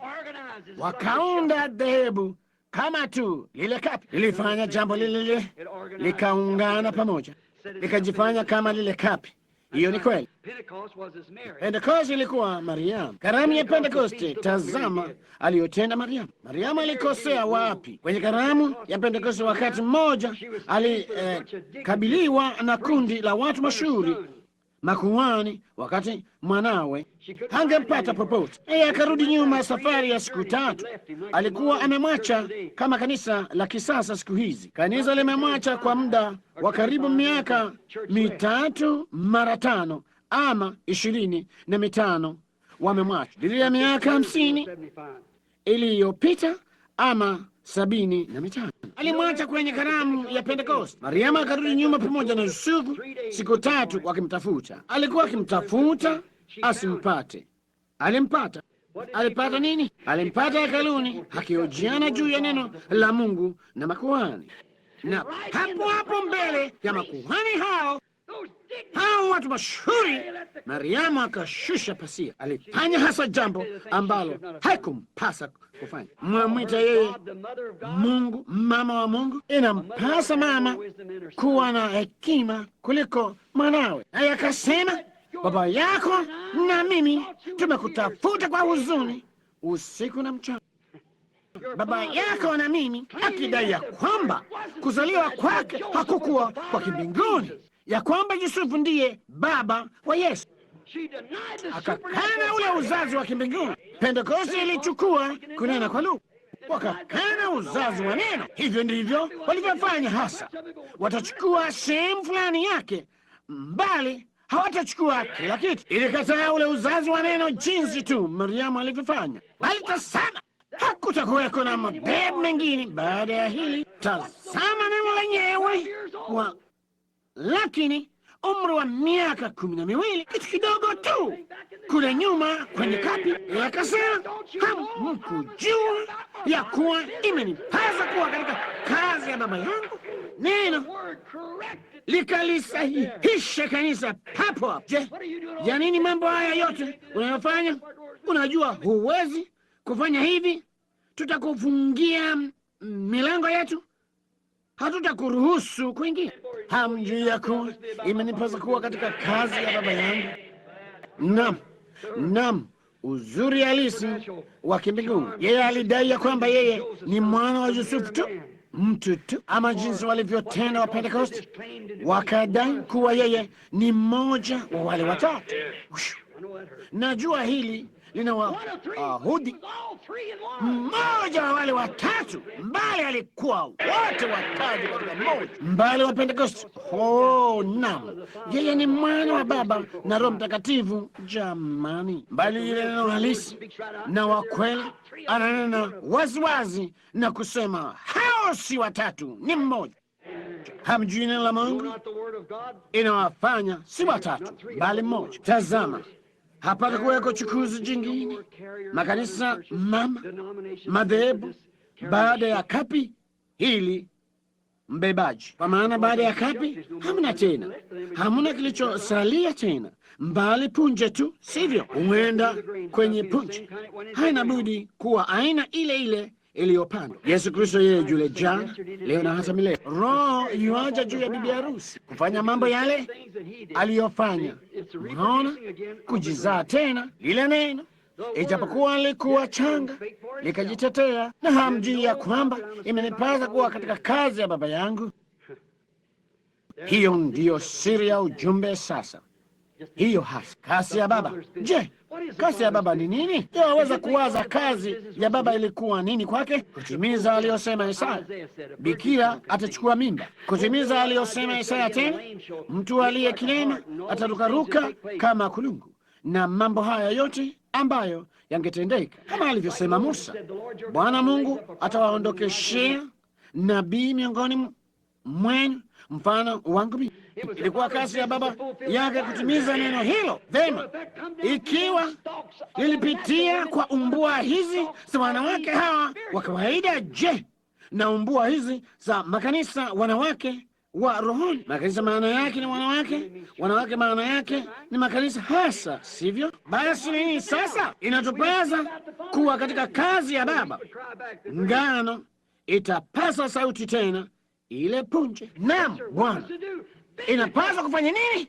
Kuthibitisha Malaki 4, ithibitishe Luka 17:30, ithibitishe Waebrania 13, na ithibitishe Yohana Mtakatifu 14:12, ithibitishe neno lake lote, ithibitishe Waebrania na maanisha Ufunuo sura ya 10 ya kule kufunguliwa kwa zile mihuri 7 na zile siri za Mungu, hata kufikia uzao wa nyoka, na yote yangedhihirishwa na talaka na siri hizi zingine zote ambazo zimefichwa chini ya zile nguzo tangu miaka hii yote, kutoka kwa wanathiolojia na kadhalika. Mbali sasa ni wakati wake. Hiyo ndiyo kazi ya Baba. Wafikiri wao wataipokea? Wanataka kujifanya wangwana na kusema dhehebu letu halifundisha, bali Biblia inafundisha. Naam, Mungu haithibitisha kuwa kweli bila shaka, ikitimiza wakati huu ambapo zile mihuri 7 tayari zinathibitisha kwamba madhehebu yamekuwa tu wachukuzi. Hiyo ni kazi nyingine ya Baba kuthibitisha, na kazi ya Baba sasa kuwaonyesheni nyinyi haya madhehebu si yake, ni mipango iliyobuniwa na binadamu ambayo hukana neno. Naam, tazama, mnasema kwani Mariamu yule bikira mkuu msalabani, yeye hakumwita mama, alimwita mwanamke mchukuzi, si mama. Kweli alikuwa mchukuzi wa lile neno, bali hakuwa neno. Yeye ndiye neno. Naam, tazama pia Mariamu hakushirikishwa katika ufufuo pamoja naye. Yeye alikufa na akafuka tena, maana alikuwa neno. Mariamu alikuwa tu mchukuzi, alikufa na yungali kaburini. Hiyo ni kweli. Kwa hivyo alikuwa mchukuzi tu, si mama yake, si Mungu. Alikuwa tu mchukuzi, jinsi makanisa yalivyo. Kweli hasa inaonyesha alikuwa mchukuzi tu, si neno. Hebu tumaliza kwa kusema hivi, jamani, enyi kengewa Kipentekoste, mnaorukaruka kama mwewe mkishiriki ya ulimwengu jinsi tu wengine wafanyavyo, mulio na mfano wa utaua wa kutosha mpate kuwapoteza walio wateule kama yamkini, lakini mkikana nguvu zake, kama asemavyo nabii hapa, mfano mkamilifu wa jinsi neno la Mungu lilisema ingekuwa katika siku za mwisho, wakati wa kanisa Laodikia: uchi, pofu, mwenye mashaka, maskini, mnyonge na hali juu, likidai ya kwamba ni kubwa na tajiri, halina haja na kitu, na halijui ya kwamba limebadilika kutoka kwa kengewa, ndugu aliyefanana na nabii, apate kulainisha neno la Mungu, likawa mwewe na linawalisha watu wake kwa sungura wa kidini waliokufa. Bila shaka, amkeni jamaa, mnaotumaini yake kushirikishwa au kurudi pamoja na tai, kiwa na mambo kama haya katika saa hii iliyo kuu ambayo kunyakuliwa kumewadia. Mkristo, muumini, iwapo amekuwa muumini nusu, endelea kuhudhuria mikutano kwa muda kidogo tu. Utafanya hivyo. Tuna jambo hapa ambalo naamini Bwana anataka mjue. Imechelewa, siwezi kuendelea zaidi, sina budi kukoma, na labda nitamaliza kesho usiku. Bali tazama, tuinamishe vichwa vyetu kwa muda mfupi tu.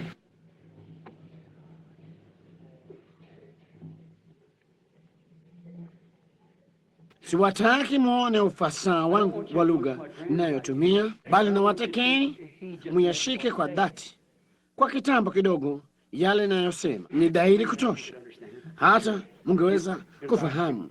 Nina hakika nikitaka. Iwapo uko hapa usiku wa leo nawe huna ujuzi huu, sisemi, unasema nimecheza katika roho nikarukaruka kila mahali. Naam, kenge waofanya vivyo hivyo, ni kama kunguru na mwewe. Siulizi hilo. Je, unakula nini? Je, unapata wapi mlo wako wa kila siku? Unakula kutoka wapi?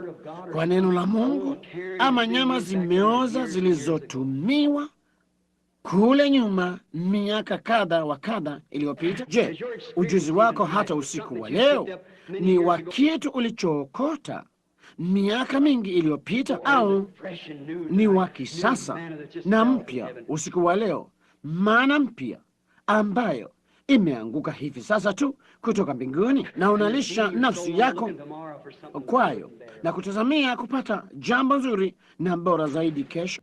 Kama sivyo ulivyo sasa, huku vichwa vyenu vimeinamishwa na macho yenu yamefungwa na mioyo yenu imeinamishwa, jiuliza swali hili aminifu, na si kwangu mbali kwa Mungu. Ungeweza kuinua mkono wako kwa ushuhuda ukisema hivi: Mungu, andaa nafsi yangu na roho yangu nipate kujilisha kwa neno la Mungu pekee. Je, waweza kuinua mkono wako useme, Mungu akubariki, Mungu akubariki. Sijui ni wangapi hasa waliomo humu ndani. Kuna usiku wa leo, sijui kupima wingi wa watu, bali ningesema yapata theluthi moja au zaidi waliinua mikono yao ya kwamba wanataka nafsi zao ziandaliwe. Na tukumbuke katika maombi tunapoinamisha vichwa vyetu. Mungu mpendwa, kazi yangu ni kusema tu neno, na kwa mafumbo madogo haya na rahisi, mifano midogo, watu wanaona ya kwamba mmoja hataridhi na mwingine.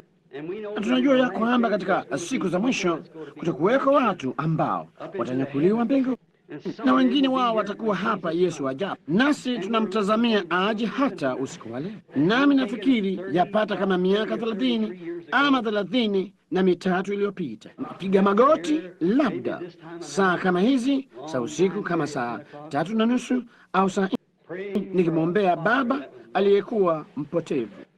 Usiku wa leo Bwana, na waombea baba wengi, mama wengi na ndugu na dada, sio wahurumie. Mungu mpendwa, imechelewa sana kwa baba yangu kufanya chochote kuhusu.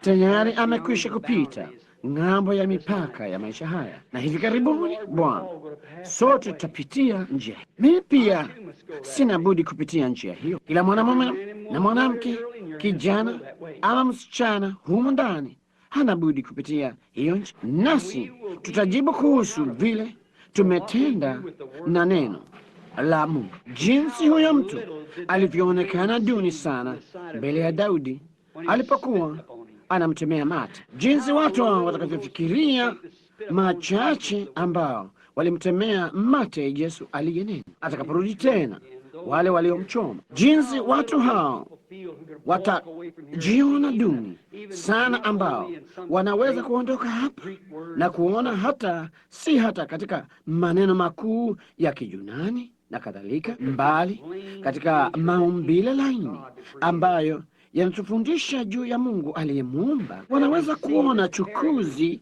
za neno na kuona neno lenyewe na kujua saa tunayoishi na ya kwamba wakati wa mavuno umewadia. Mungu mpendwa, hebu na tusiyape kisogo kwa ajili ya upuzi wa ulimwengu, bali hebu na tumpokee yeye usiku wa leo kwa mioyo yetu yote. Nawe Bwana, kaumbe ndani yangu roho nzuri, roho ya uzima, nipate kuamini maneno yako yote na kumkubali Yesu aliyeni yeye yule jana, leo na hata milele, na nikaamini leo ile sehemu ambayo imekusudiwa kwa wakati huu. Tujalie Bwana, naomba katika jina la Yesu. Na sasa nitamuulizeni kila mmoja wenu mlio hapa mnapowasa hayo kwa moyo mweupe sana. Hatuna kanisa mngalijiunga nalo, tuna kidimbwi pale cha kubatizia, nao walioamini wakabatizwa. Iwapo hujabatizwa bado katika ubatizo wa Kristo, hiyo haimaanishi kunyunyiziwa, kumwagiwa maji. Maana yake ni kwa kuzikwa, si katika cheo cha Baba, Mwana, Roho Mtakatifu, bali katika jina la Yesu Kristo, jinsi kanisa nzima lilivyobatizwa hadi kanisa Katoliki katika mwaka wa 303 lilipoingiza miungu mitatu na namna tatu za ubatizo katika utatu wa vyeo. Iwapo hujapata huo bado, kesho asubuhi saa 4 kuna majoo na kadhalika yanaongoja kule chini. Si uje ukajiunga na Yesu Kristo, si pamoja nasi? Hatuna kanisa hata hapa kukuhudumia. Nenda kwa kanisa lolote utakalo, popote unapotaka, mbali na kusihi. Amini neno hili. Je, unaliamini? Semeni amin. Mungu awabarikini na mfanye. Iwapo mna jambo tunaloweza kuwasaidia, tuko hapa kufanya hivi. Sasa najua kuna wagonjwa hapa. Wakati umetuishia wa kufanya mstari wa maombi. Labda tutapata hata hivyo, kila mmoja wenu anifanyie jambo fulani.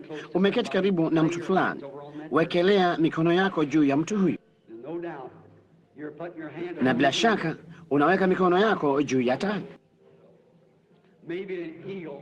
Labda tai ambaye amekuwa kila chakula cha mwewe mahali fulani kimemchosha, akitaki tena, wanataka kukiacha, wamekikinai na kuwachosha. Kaketi hapa usiku wa leo na kuona kile tai wanaweza kula neno na kuwa na Kristo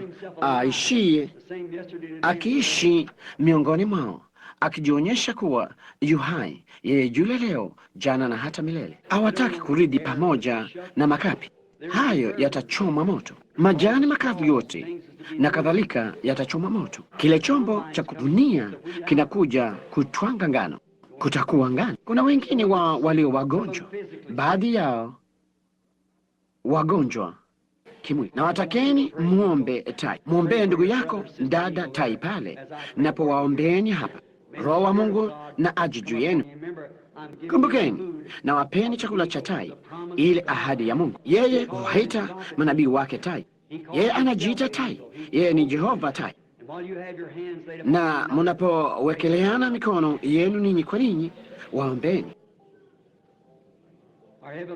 Baba yetu uliye mbinguni, neno lako lilisema, agizo la mwisho ulitoa kwa kanisa lako ilikuwa, enendeni ulimwenguni mote mkahubiri Injili. Agizo kwa watu wote.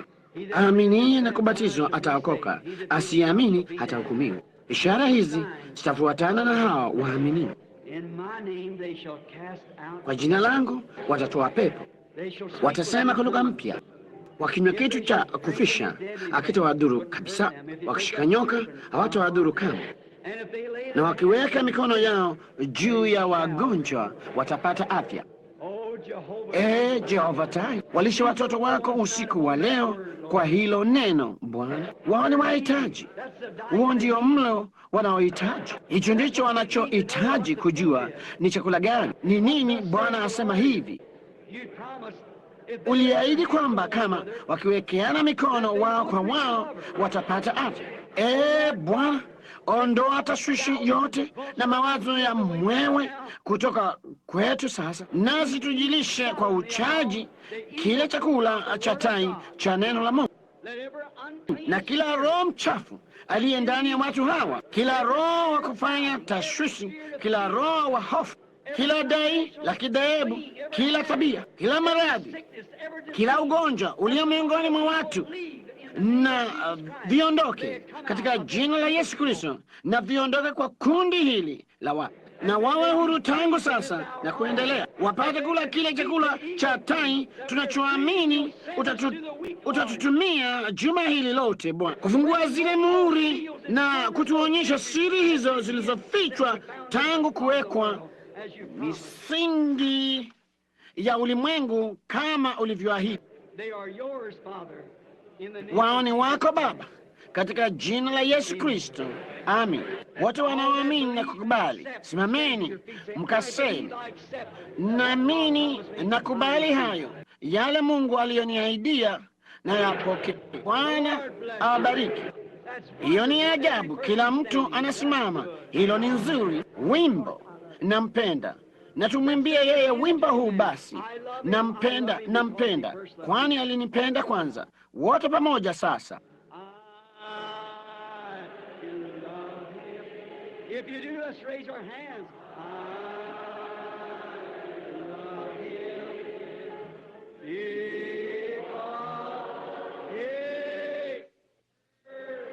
loved me and purchased my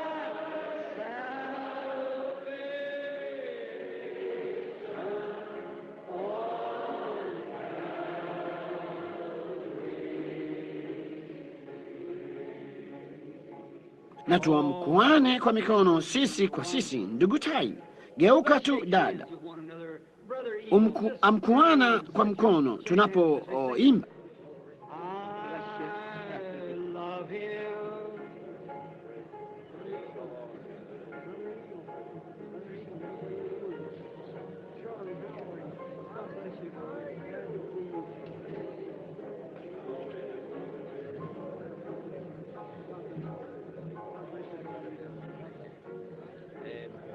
on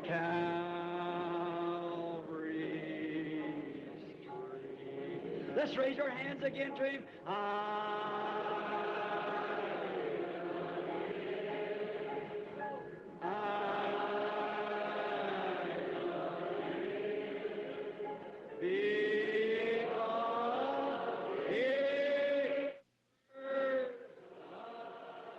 And he made an eagle.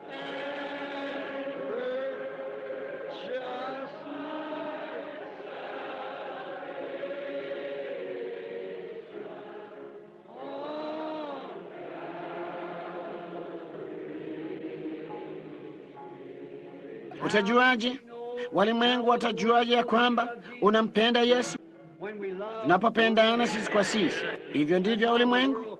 Naona Mungu anaona imani yenu, walimwengu wanaona matendo yenu. Endaneni sasa, karimianeni, zungumzeni ninyi kwa ninyi, vumilianeni, na mawaida yoyote tunayoweza kuwapeni, ubatizo, kumtafuta Roho Mtakatifu. Hatuna nafasi hapa kufanyia hayo, mafahamu mwito wa madhabahuni. Iwapo Mungu alikuhakikishia kwamba hii ni kweli ya kwamba Yesu Kristo ni yeye yule jana, leo na hata milele, na unataka kuungana pamoja naye, nenda kabatizwe katika jina lake kesho. Kutakuweko watu kule watakao kushauri. Chochote tunachoweza kufanya kusaidia, tutafanya.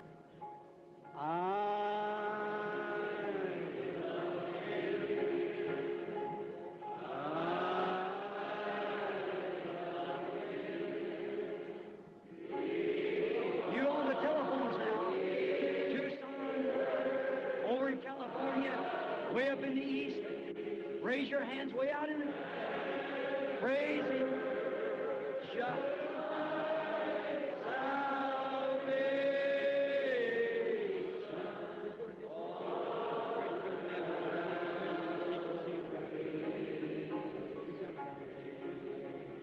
Naam, hadi kesho usiku, na wakabidhini kwa ndugu Neva, mchungaji wetu.